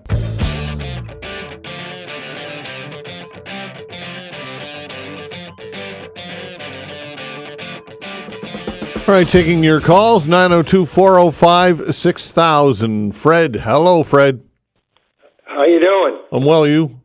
Listen, I hear you talking about Trudeau on there. Well, we ain't only got trouble with Trudeau in Ottawa. We get trouble here in Nova Scotia with Tim Houston. He gets reelected, and shortly after he gets reelected, first thing he wants to do is take the cap off his MPs, which are making $89,000 and more a year, and old age pension, which I ain't making nowhere. You know what an old age pensioner's making, so go from there. And the worst part about it, and I never heard when he calling on the radio, Atlantic Canada is taxed the most in North America for tax-wise paying taxes. And I don't understand what the reason is. And I don't know, maybe some of your callers would know the answer to that, or maybe you know the answer to that. But I find it hard to believe that Atlantic Canada pays the highest tax in North America. There's something wrong there. Well, Fred, look, it's been, I think, since 2015 or something like that. I don't know the exact, I'm going off memory here, since MLAs have received a raise. And what he's done is he's struck I think it's a committee, it's a 3-person committee or whatever it is, that will look at this and to offer recommendations when it comes to MLA pay raise. And I know I hear what you're saying. I get it that for a lot of people, $89,000 is a lot of money, and if you're struggling and you're on a pension or if you're working minimum wage, I get that. But I still think that at some point you have to allow politicians to receive a raise. And look, I'm the first to rail against taxes and all the waste and all that goes with it. But I don't know. I don't think that in today's day and age that $89,000 is a crazy amount of money for anybody to want to be an MLA. That's just my take, Fred. But I know what you're saying. I get where you're coming from. Yeah. But where's this, Sarah? How come we're paying the highest taxes in North America? And I never paid too much attention before, but I've been listening to your show a little bit more and paying attention a little more to the news. Before, I never took time to, but I'm retired now, so I got a little more time to do that, or make sure I have. Mm-hmm. And I just don't understand why Atlantic Canada is taxed the most in North America. It just don't make sense. Well, it's a good question, and you would think that if we're taxed to the degree that we are, that we would receive services which would be far superior to other jurisdictions, and that's not the case. So, Fred, we're overtaxed, and it's a real burden for sure. Thanks for the call. I appreciate it. Take care. 902-405-6000. Mike, hello. Hi, how are you? Merry Christmas to you and yours. You as well. I just want to direct you to there's a interview or a thing on YouTube about the guy's name is Charlie Angus, NDP. He explains the problem with Canada, Trump, how it became with the PCs and the Liberals from before, and he brings it all together and makes so much sense and so much truth. I'm not an NDP guy, but I'll tell you one thing. I was pretty impressed with that little spiel that he put out, and it's Charlie Angus. Yeah, Charlie Angus has been around in politics for a very, very long time. He's a cagey politician and a pretty smart guy and a well-respected guy for sure. I was impressed. And the other question I heard now this morning, that Trump is saying that the EU has to buy more oil from the United States. My question is our oil from Alberta and Labrador and all that other places where it comes from, is that going to be shipped over to EU? If it is, why wouldn't we just cut out the middleman, Trump, and sell it to them ourselves? Because Trudeau doesn't have enough gonads. Okay. Thanks for the call. When it comes to oil, first of all, it's capacity getting oil to markets. This has been a long-standing problem. There's been talk about an Energy East pipeline forever, and of course that's gone nowhere. And perhaps it'll be resurrected if, in fact, the government changes. But look, it's about pipelines and capacity, and getting that product to other markets overseas. That's the challenge. First, you have to get it to a port, and we lack pipeline capacity. That's one of the challenges. 902-405-6000. David, hello. Hi, David. David, are you there? Oh, yes. Hello. Good morning, Todd. Yeah. Hi, David. Go ahead. Hi. I just thought I'd give you a call because I know you're going to be busy next week with Christmas coming in and everything. I just wanted to give you a call to wish you and your family and everybody at the studio a Merry Christmas and a Happy New Year. Okay, pal. That's very generous of you. Thanks so much for doing it. Appreciate it. And don't forget the missus. Indeed. And take it easy on all the sweets and everything. Okay. Thanks, David. All right. Take care. Have Bye-bye. a good Christmas. 902-405-6000. Scott, hello. Hey, Todd. How you doing this morning? Well, you? Good. Glad to hear you back on the radio. Thank you, sir. Just a quick comment. I'm going to try to put a positive spin on what's going on with our politics. I'm old enough to have survived the Trudeau senior years, and things were pretty grim for a few years there until he was pushed out. So I think Junior's going to go on the way out, not too fairly soon. Who knows when? So I think, we survived senior. I think we're going to survive junior. It's just going to be a little bumpy until there's a change, Well, I mean, yeah, of course we'll survive. We always survive, but it's just a matter of how much of a hole will we have to dig ourselves out of. Oh, yeah, there's going to be a massive one.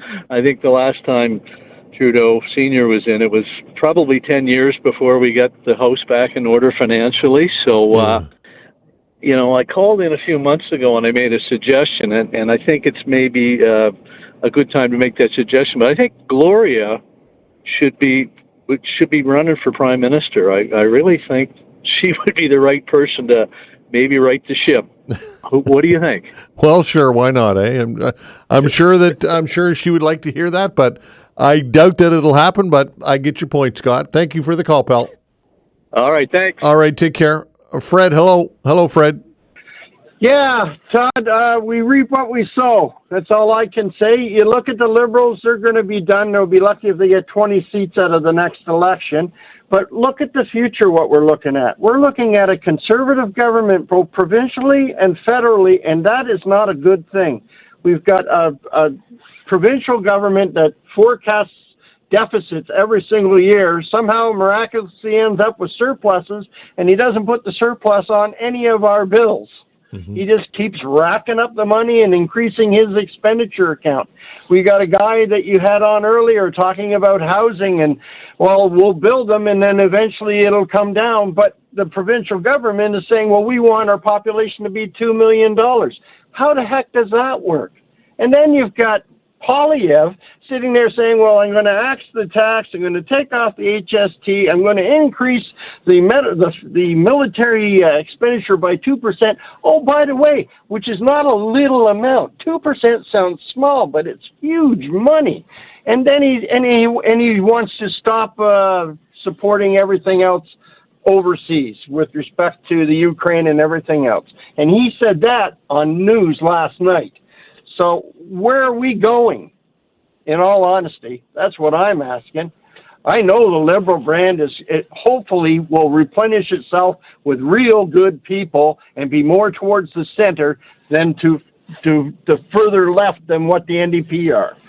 That's all I got to say on my rant, Todd. Okay, all right. Thanks for the call. Appreciate it very much. Yeah, look, people are frustrated out there. We can hear it in your voices, and rightfully so. But to the caller's point, to Fred's point, we've been through this before. We've been through tough times before, and we've rebounded, and we will rebound again. I've said this many times, the pendulum swings from one direction to the next. I think that where we've kind of lost our way in this country is that we are no longer governed by centrist-minded people, fiscally and especially fiscally, I should say. And I think that's been our secret sauce for a very long time, is that we have been centrist in the United States as well. For a very long time, it was hard to really tell the difference between a Republican and a Democrat. For all intents and purposes, they are more or less the same. Now that's changed. But we shall see. Perhaps we'll get a return to centrist policies. I think that is that's the best form of government, in my humble opinion. You look back in history, and even the NDP back in Ed Broadbent. You remember Ed Broadbent? He was basically a centrist. And I could go on and on with examples of that. Thanks for the calls, everybody. We appreciate it very much. The federal government has pushed its target to achieve a net zero electricity grid back 15 years to 2050. We'll discuss this when we come back. Asked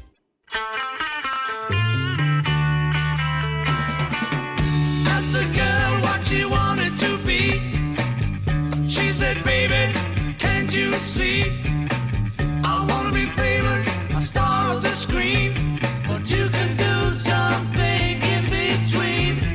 Baby, you can. The federal government has pushed its target to achieve a net zero electricity grid back 15 years to 2050 as part of a new clean electricity regulations announced this week, though officials maintain that target date was always the goal. Joining us to discuss all of this is Thomas Arneson McNeil, Senior Energy Coordinator with the Ecology Action Center here in Halifax. Thomas, thanks for joining the show. Thanks for having me, Todd. Good to be back. Indeed. Okay, so I guess your broad strokes thoughts on this, first of all. Yeah, I mean, ultimately, I think this policy is a positive step. It is ultimately, I think, going to put, more guardrails,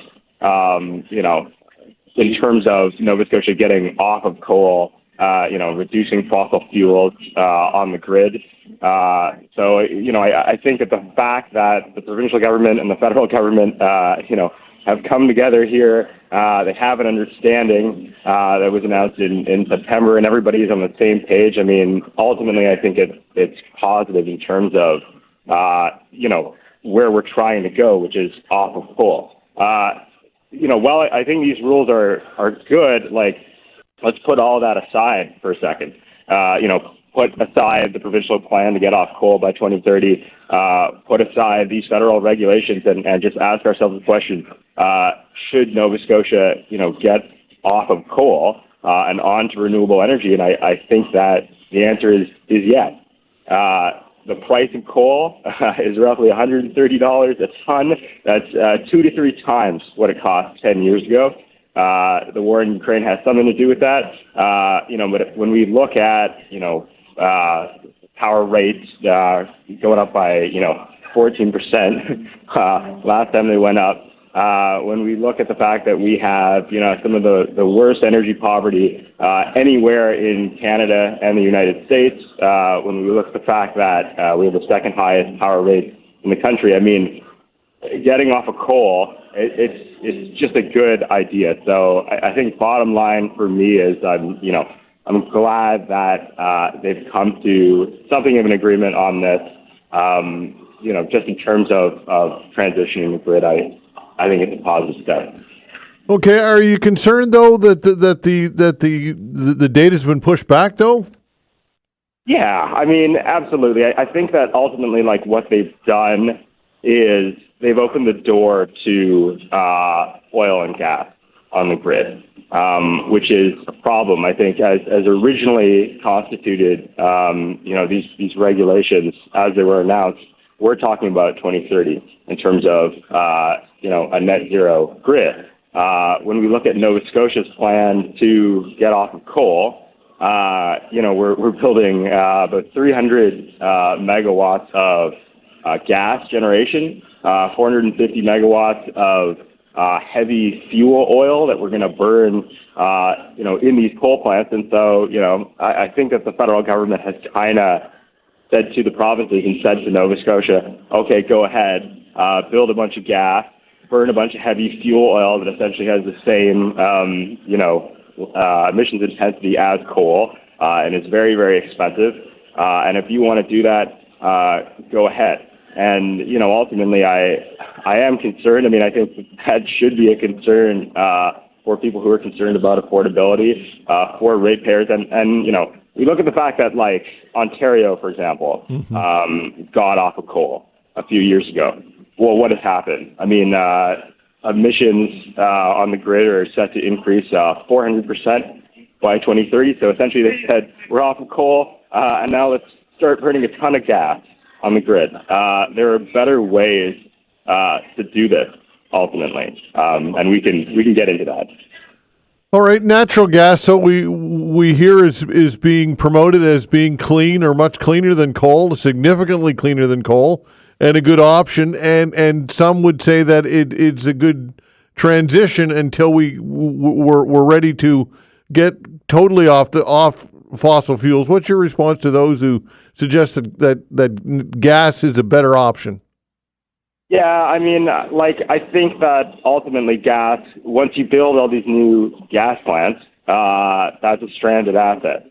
Like, it's at some cost that once you build the gas plants, they're there, they're going to use them. And I think that, the people in the oil and gas industry are sort of looking at renewable energy as an opportunity, quite frankly, to ramp up gas. Because, the wind's not blowing all the time, the sun isn't always shining. So what you do during those periods, and their response is, let's burn a ton of gas and heavy fuel oil on the grid. My response to that would be there are other ways to do this. We could, for one, we have a massive amount of wind energy in Nova Scotia. In offshore wind alone, like the most power that we ever use in Nova Scotia is 2.4 gigawatts. We have 17 gigawatts of offshore wind off the coast of Nova Scotia. That's just offshore. That's not even counting onshore wind resources. So we have the best wind resources in the world. There's a massive amount of jobs that could be created in renewable energy. 34,000 a year, during construction of these wind farms, during construction, and then thousands more in operations and maintenance. So I think that this is a massive economic opportunity. The idea of just let's build a ton of gas, I mean, it's an easy solution for for-profit utilities like Nova Scotia Power. The harder thing, I think, is creating jobs in renewable energy. And this is something that Larry Hughes has written about from Dalhousie recently, connecting our grid to other grids. right, in such a way that we can import power when we need it, when the wind's not blowing enough, and export it when we have too much power. Like if we have 17 gigawatts of offshore wind and we only use 2.4, then we should be exporting power to Quebec, to the United States. I mean, that's how Quebec has made its dollar at the end of the day, is selling to New England, where they have some of the highest power rates in North America. So, I mean, this is the opportunity that's on the table, I think, for Nova Scotia, whether we want to take advantage of it, whether we want to use it as an opportunity to, create good jobs that are close to home, or whether we want to just, build a ton of gas and call it a day. I think that, it's something that remains to be seen in terms of, which direction we go. All right. Do you have any concerns that this offshore resource that we're talking about is being used for the production of hydrogen for export overseas? Yeah, I mean, I think that ultimately,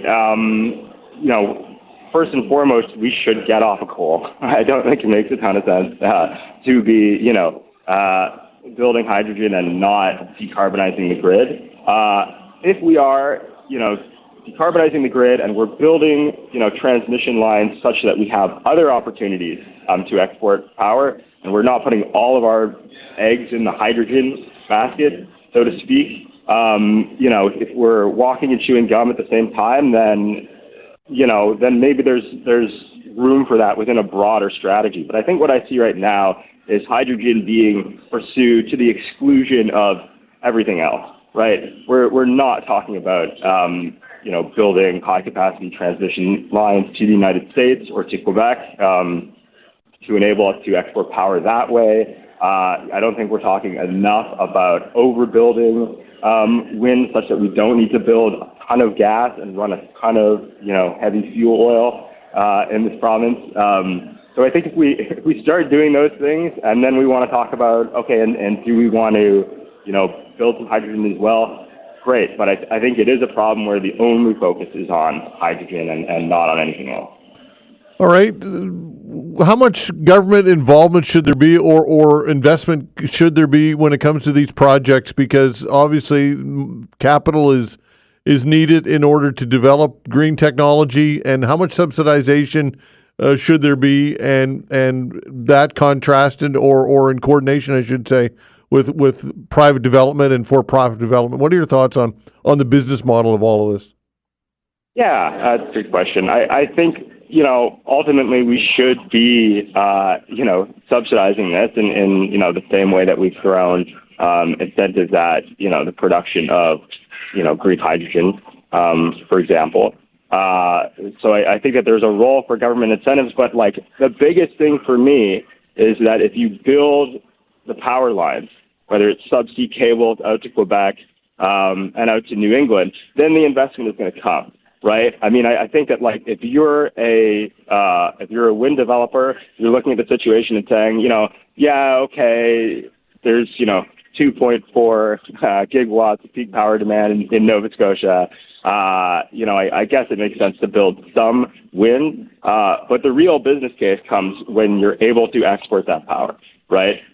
So if we start to have this conversation about how we're going to export power, how we're going to become a net exporter of energy, then I think the investment follows that, but there has to be a way for all of this wind to get to larger markets at the end of the day. So I think that above all else is what the provincial government and the federal government should be, looking to subsidize and looking to invest in. All right, the stabilization of our own grid, though, here in Nova Scotia, some would say that we should focus on making our own grid much more reliable before we look at exporting power and beefing up export capacity to other markets. What are your thoughts on that?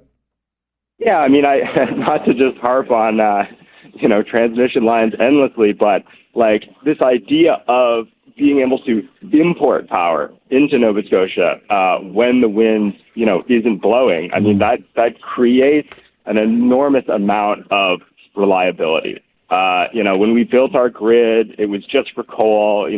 we're just burning coal for local demand, right? Where you can create an interconnected grid, suddenly when you can import and export power, the grid starts to become a lot more reliable and a lot more resilient, in a situation where we're having, storms or extreme weather events, which we're, seeing happen with increasing frequency. So I think the truth is that, we can do both. We can shore up reliability and export power, but we can't stay an island. We need to have some of the interconnection. It's going to be, good for business, but also good for reliability. Okay, Thomas, good chat. Appreciate your time. Thank you. Thanks so much, Todd. All right, take care. Thomas Arneson McNeil, Senior Energy Coordinator with the Ecology Action Center. According to some recent data, this was an interesting point of data. Nearly 1 in 4 multicultural Canadians who previously immigrated to Canada expressed regrets about having done so. And 1 in 5 are thinking about leaving. We'll discuss this when we come back.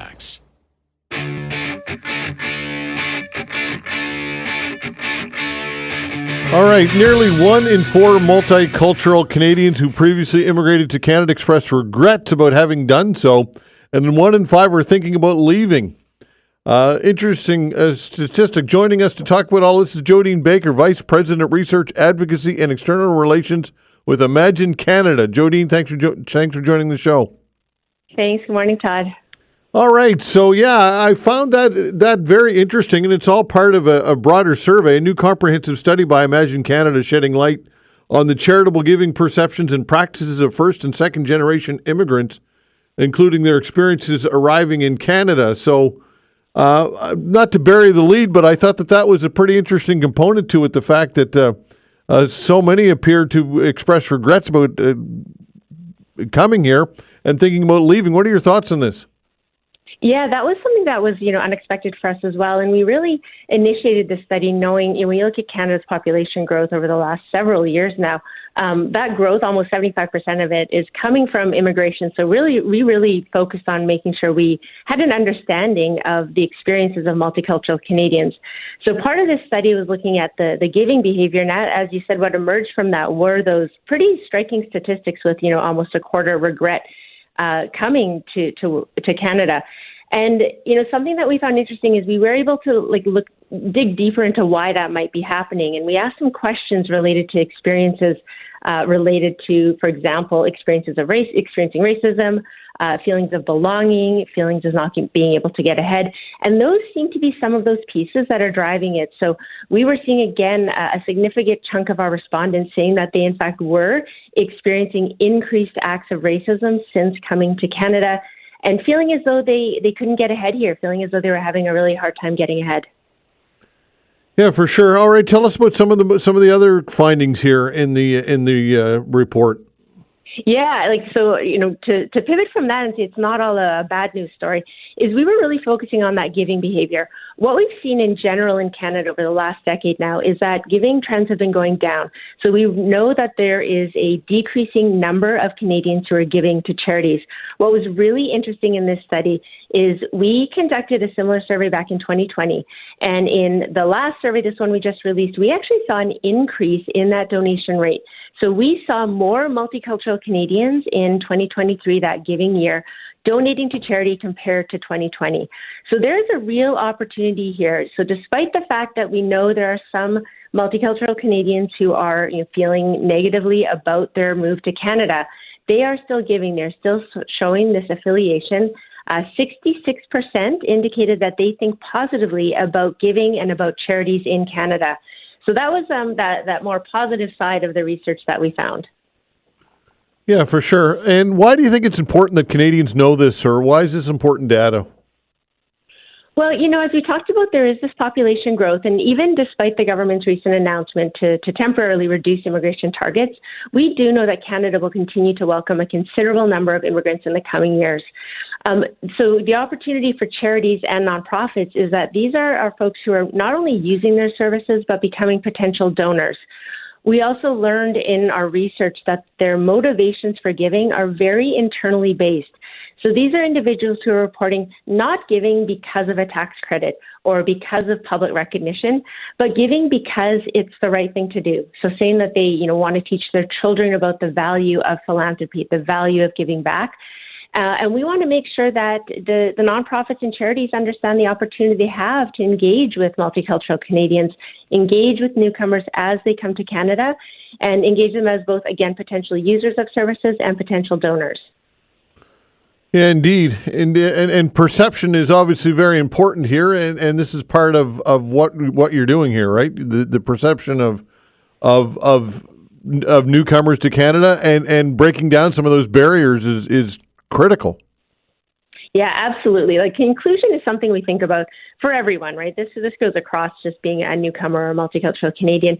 What this survey really afforded us the opportunity to do was to look at those 6 fastest growing groups of multicultural Canadians and identify their experiences. We surveyed people who were just new to Canada, so, been here less than 3 years, as well as those who have been here 10 years. And what we were seeing is across those whole age groups, across the length of time in Canada, we did still see those negative experiences popping up along the way. So emphasizing that importance of, reaching out, talking to folks who may be new to Canada, understanding the challenges that they're experiencing, and figuring out a way to increase that inclusion that they're feeling within our communities. Jodine, appreciate your time. Thanks so much. Appreciate it. Thanks so much, Todd. All right, take care. Jodine Baker, Vice President, Research and Advocacy and External Relations with Imagine Canada. This story, NDP leader Jagmeet Singh says his party will table a non-confidence motion to bring the government down. In a post on X, Singh says the New Democrats will bring forward the motion in an effort to bring the government down in the next sitting of the House of Commons. The House won't return until January 27th after they rose for Christmas break on Tuesday. Singh's comments came after an hour before Prime Minister Justin Trudeau was set to shuffle his cabinet. So, yeah, that's very interesting. Jagmeet Singh finally committing to bringing down the government after propping this government up for a very, very long time. I guess at this point, he really had no choice, right? He's almost shamed into doing so at this point. The federal government is posting a $14.5 billion deficit for the April to October period. Over that same period last year, the Finance Department reported a $15.1 billion deficit. The monthly fiscal monitor shows revenues were up $26.5 billion compared with the same stretch in the previous fiscal year, as revenue rose in all categories. Public debt charges were up $5.3 billion. So there you go, folks. Even though revenue has increased by $26.5 billion, it still doesn't matter. Deficits are the norm. And we talked a lot about that earlier in the show. And the provincial government running a pretty big deficit as well of over $500 million. All right, we've got a big weather event coming this weekend, starting tonight. We'll talk about that with Alistair Alder. Sports as well in the next half hour. We'll be back.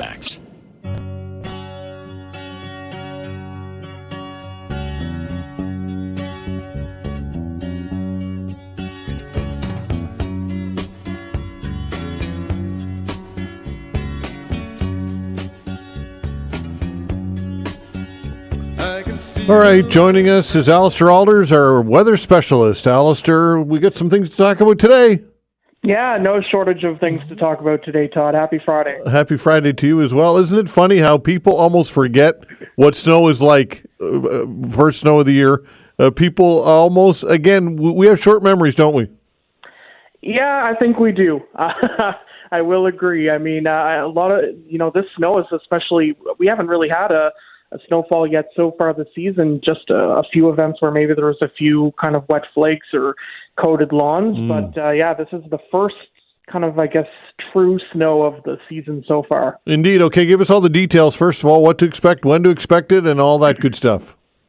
Yeah, so the system is still fairly weak developing off the U.S. East Coast, but it will be intensifying as it moves towards the Northeast tonight. It's going to be clashing with a fresh injection of cold air from the continent and with the relatively warm air over the ocean waters. It's going to be strengthening as it passes off the coast of Nova Scotia as we go through Saturday.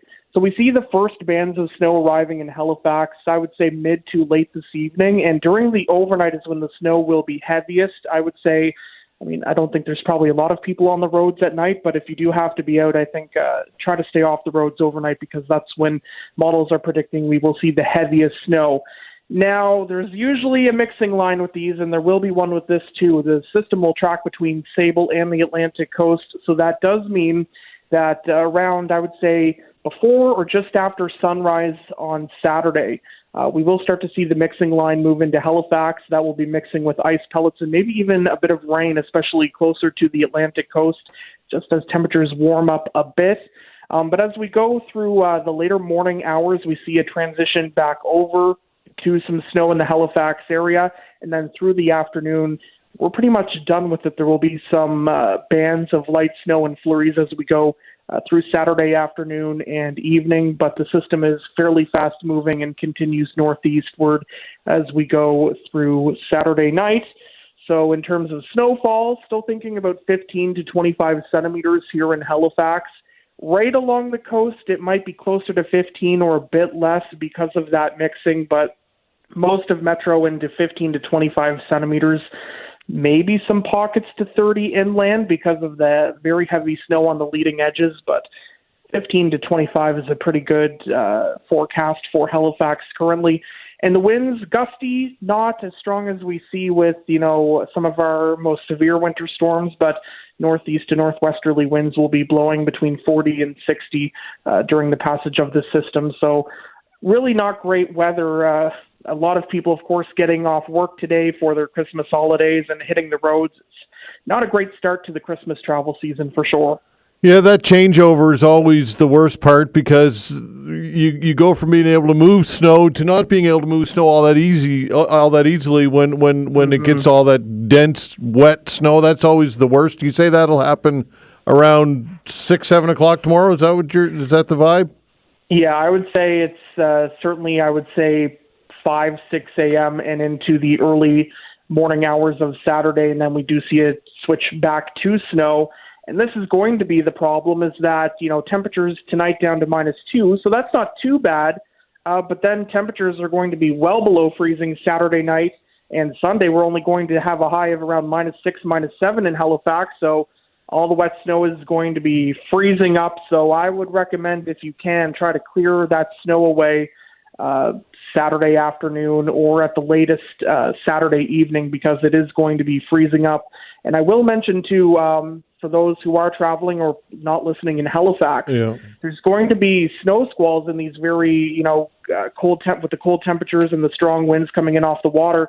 There's going to be flurries and snow squalls along the Bay of Fundy, North Shore, and into western and northern Cape Breton. So if you are traveling to or from those locations, that's something to keep in mind traveling Saturday night and Sunday. While conditions generally improve in Halifax, we know how localized these sea-effect snow squalls can be, and you can encounter, whiteout conditions in just a very short span of time. So just something to keep in mind for those traveling Saturday night and Sunday too.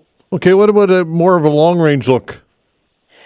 So it's looking cold but fairly calm as we go towards Christmas Eve. The chance for some onshore flurries will be continuing, as I mentioned, as we go through Sunday and possibly on Monday too for parts of the region. But overall, it's just calm but cold. As we go to Christmas Eve, it could get a bit interesting. It looks like temperatures start to warm up a bit. That could be with the passage of a very weak area of low pressure that some models are indicating will move in Christmas Eve or Christmas Day. That could bring a bit more snow Christmas Eve or day. So I'd say, we're in for a white Christmas this year, which we haven't really had for quite some time. I don't remember the exact last year, but, with this much snow on the ground, certainly it's been a long time. Some models indicating perhaps it could get warm enough for some mixing around Christmas Eve night and day, but not all models in agreement on that. But I would say if you are traveling, aside from the snow squalls, it's fair through Monday and then later Tuesday and into Christmas Day, possibly a bit of light snow, maybe a bit of mixing that could impact travel on those days.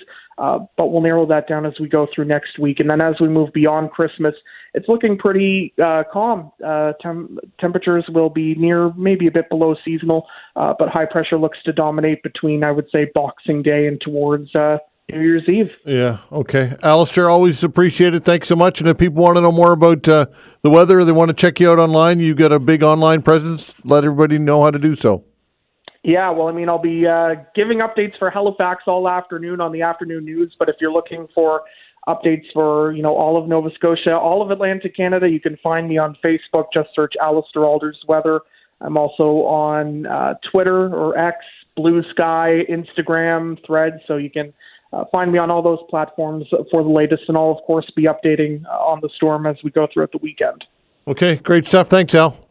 Thanks. Have a great weekend. All right, take care. Alistair Alders, our weather specialist. As mentioned, it's going to, that changeover is always the time in which you want to get out before that and move the snow if you can. So suggestions, get up early tomorrow. If you got a snow blower, you got a shovel, and get the majority of that snow out of the way. And that'll make your life a lot easier, because once it gets mixed in with that wet stuff, it's hard to move for sure. We talked about this, you just heard it on our newscast as well. Jagmeet Singh says his party will table a non-confidence motion to bring down the government. In a post on X, Singh says his party will bring forward the motion in an effort to bring down the government in the next sitting of the House of Commons, which convenes January 27th. And perhaps, who knows what will happen? Maybe Justin Trudeau will prorogue government. We don't know, but Jagmeet Singh at this point really has no choice but to do this. Almost shamed into it at this point. Sad to say, but it's true. U.S. stocks are rallying to trim their losses in what had been one of the market's roughest weeks of the year. The S&P 500 climbed 1.2% today after erasing an early drop. The Dow Jones Industrial Average rose 515 points. The NASDAQ Composite gained 1.1%. The rally was widespread after a report said a measure of inflation the Federal Reserve likes to use was slightly down last month than expected. It's an encouraging signal after the Fed shocked markets earlier this week by saying worries about inflation could prevent it from delivering as many cuts to interest rates in 2025 as earlier thought. All right, sports with Cecil when we come back.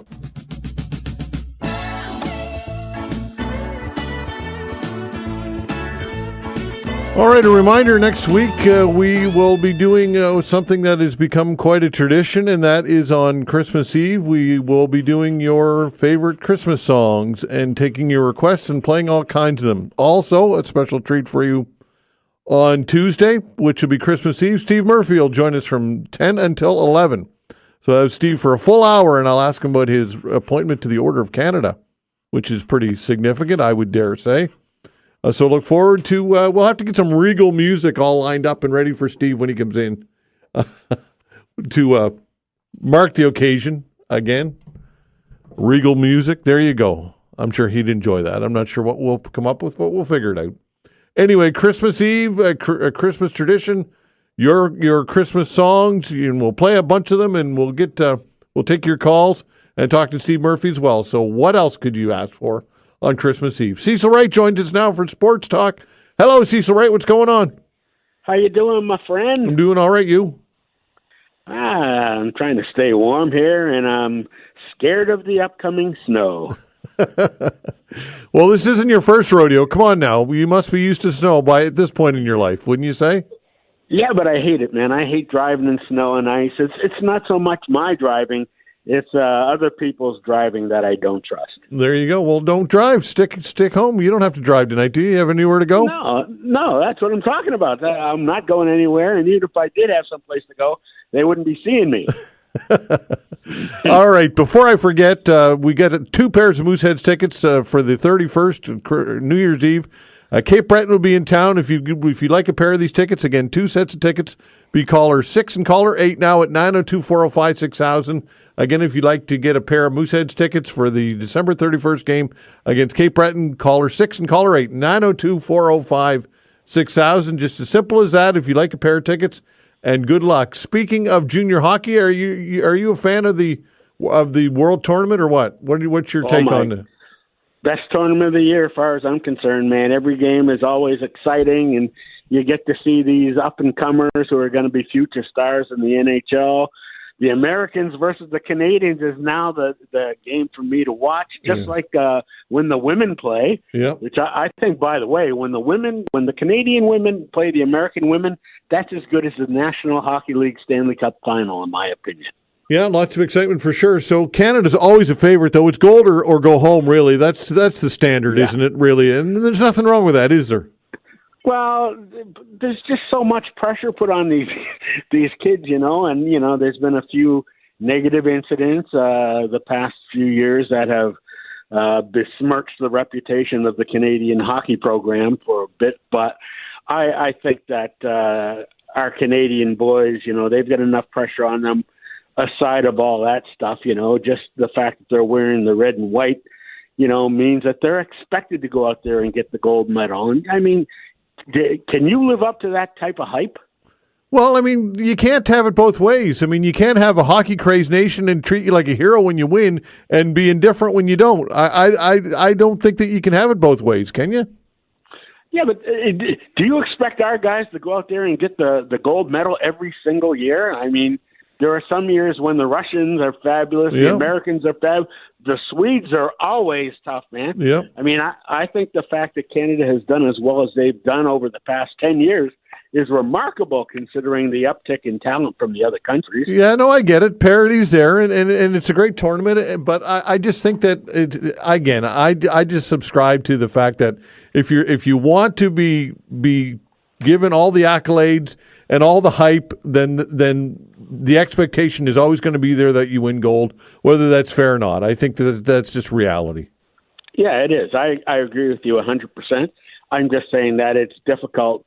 It's a lot of pressure on our guys, is what I'm saying. Yep. No, fair enough. So that said, I guess playing at home, that pressure gets ramped up even more, right? The expectation on home ice is massive. You got it, man. Absolutely. Do you remember when they had it in Halifax, man? I sure do, yeah. My goodness gracious, everybody was on top of Team Canada. And, I mean, it's great on one hand to be respected and admired like they are in their own country. Mm-hmm. But, like you said, we're talking about young men. We're talking about kids here. And, it's not like they're playing for their living yet. Yeah. Although pretty much everybody on all these rosters are going to be making millions of dollars at some point in the near future. But, I just hope that we win, but I really love the emotion and the intensity of these games. It's really something special every year. Yep, for sure. Fair enough. All right, talk a little bit about the NHL, the big league, and the Leafs and their goaltending. It took a hit this week with an injury to Stolarz, out for I think it's 4 to 6 weeks or something like that with a knee injury. Knee injuries are never good. Inevitable that the Leafs would run into injury problems with their goaltending, and I know you probably love it, don't you? Well, no, I don't love seeing anybody get hurt or anything like that. But I think, I'm looking at the Atlantic Division this year, and I'm saying, holy cow, there's only 6 points separating the top 5 teams. And do you know who that 5th team is? Ottawa. Yeah. I mean, isn't that fantastic? Yeah, Ottawa's been on a roll, haven't they? When you're talking about parity, that's exactly what you're looking at in the Atlantic Division. Any one of those 5 teams can knock off the other one. And, speaking of the Bruins, I got to give credit to the Edmonton Oilers last night and Oilers team. They beat the Bruins in overtime at home, and, Boston still picked up that valuable point, though. That's true. And, parity is a good thing, is it not, though? What are your thoughts on parity in general? Oh, I love it. I think that, same as the junior hockey championship, when I said every game is a good game. Yeah. Even sometimes when a team ends up losing by 2 or 3 goals, the intensity level is still like 150%. And, if you see that in the NHL, you should be pretty happy, because some of those guys, I don't want to call them fat cats or anything like that. They're not all paid like Juan Soto, but, they're making a healthy living. And, I think that in return, all they got to do is put out their best effort. And if they do that, I'm happy. Indeed. All right. You mentioned Juan Soto, so let's talk a little baseball. The Yankees have been busy on the trade market. Cody Bellinger, who is, in fairness, coming off not a great year and a pretty hefty salary, and the Yankees are going to eat. Obviously, they have deep pockets, so it's not a big deal. What are your thoughts on Cody Bellinger? I think this could be a good trade for the Yankees. What are your thoughts? Well, he'll probably hit 40 homers in that little sure, dinky right field there. But then again, I've noticed his average has been dropping, considerably. So I think he's on the downside of his career. You've seen the best out of Cody Bellinger. And, half of Cody Bellinger is still pretty darn good in my opinion. I'm more impressed with what they've done pitching-wise, picking up Max Fried and Devin Williams, a tremendous closer out of Milwaukee. I think that's a great move for them. Yankees will be right back at it, but, Juan Soto's still going to get hit by the Yankees you watch. Yeah, that's going to hurt for sure indeed. I'm looking at the NFL, and I was just checking out the standings today, and you talk about interesting parity, but the AFC East is, my God. And of course you're a fan of the AFC East and the Patriots, 3-11, the Jets 4-10, the Dolphins 6-8. This is a division that was once mighty and powerful, and it's pretty bad right now. Pretty sucky, isn't it? Well, and the Boston media is all over Gerard Mayo, their coach. Yeah. Now he's a first-year coach, so you got to give him some slack. They're not giving the poor man any slack whatsoever. And I'm thinking, I remember Bill Belichick's first year as a coach. I think he was in Cleveland. He was horrible. Yeah. They hated him. They wanted to get rid of him. Yeah. How'd he end up?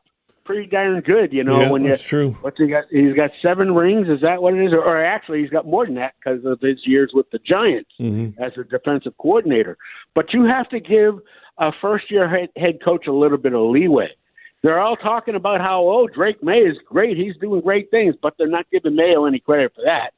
They're just simply upset because they're not winning.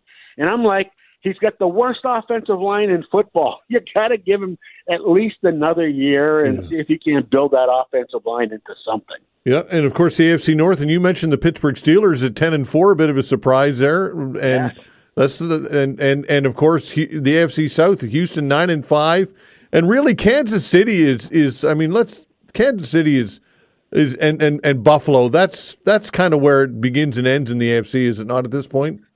I still would not count out Baltimore. Yeah. I think with Lamar Jackson and Derrick Henry in the backfield, they will always be a threat. But, I think Buffalo and KC right now, those are the top 2 teams. And Patrick Mahomes has a high ankle sprain, and that can linger. And if he has a lack of mobility, if he has reduced mobility, that's going to be a problem for the Chiefs. But he says he's going to play this weekend, so we'll have to wait and see. Yeah, and of course the NFC, Philadelphia, which we don't really talk a lot about, 12-2, and that's what's going on with Philly. They're a pretty damn good team, eh? They're a real good team, got a tough defense, and they were saying there was some conflict between their best wide receiver A.J. Brown and Hurts, the quarterback. But they seem to have kissed and made up there last weekend with some nice connections. And guys have big egos. These guys are athletes like Deion Sanders with the big head. Yeah. They all think the world of themselves. And, to me and you, it's a team game. To them, it's not. It's an individual game, and I don't like it. But I got to say this. I hope the Patriots lose every game the rest of the year, which they're probably going to do anyway, because I want the number 1 draft pick, Travis Hunter. That's who I want. I don't blame you. And, of course, is Detroit the real deal or what? I don't know, man. I still think it hurt them losing their defensive end earlier in the year, to that broken leg or whatever he had, Hutchinson. Yeah. I think that hurt the psyche of that team because he was an emotional leader. But, they still got a lot of weapons on offense. I wouldn't count them out, but I'm not counting them in yet either. Yeah, for sure. And just looking at any other surprises in the NFC, do you think, or what are your thoughts on or is that we touched on the big ones? I think we've touched on the big. I think Philadelphia is the team in the NFC this year. And until somebody knocks them off, I'm going with them. If I had to pick the Super Bowl right now, I would. Until somebody beats them, I got to go with Kansas City. Yeah. And it'd be Kansas City and the Eagles. Yeah, absolutely.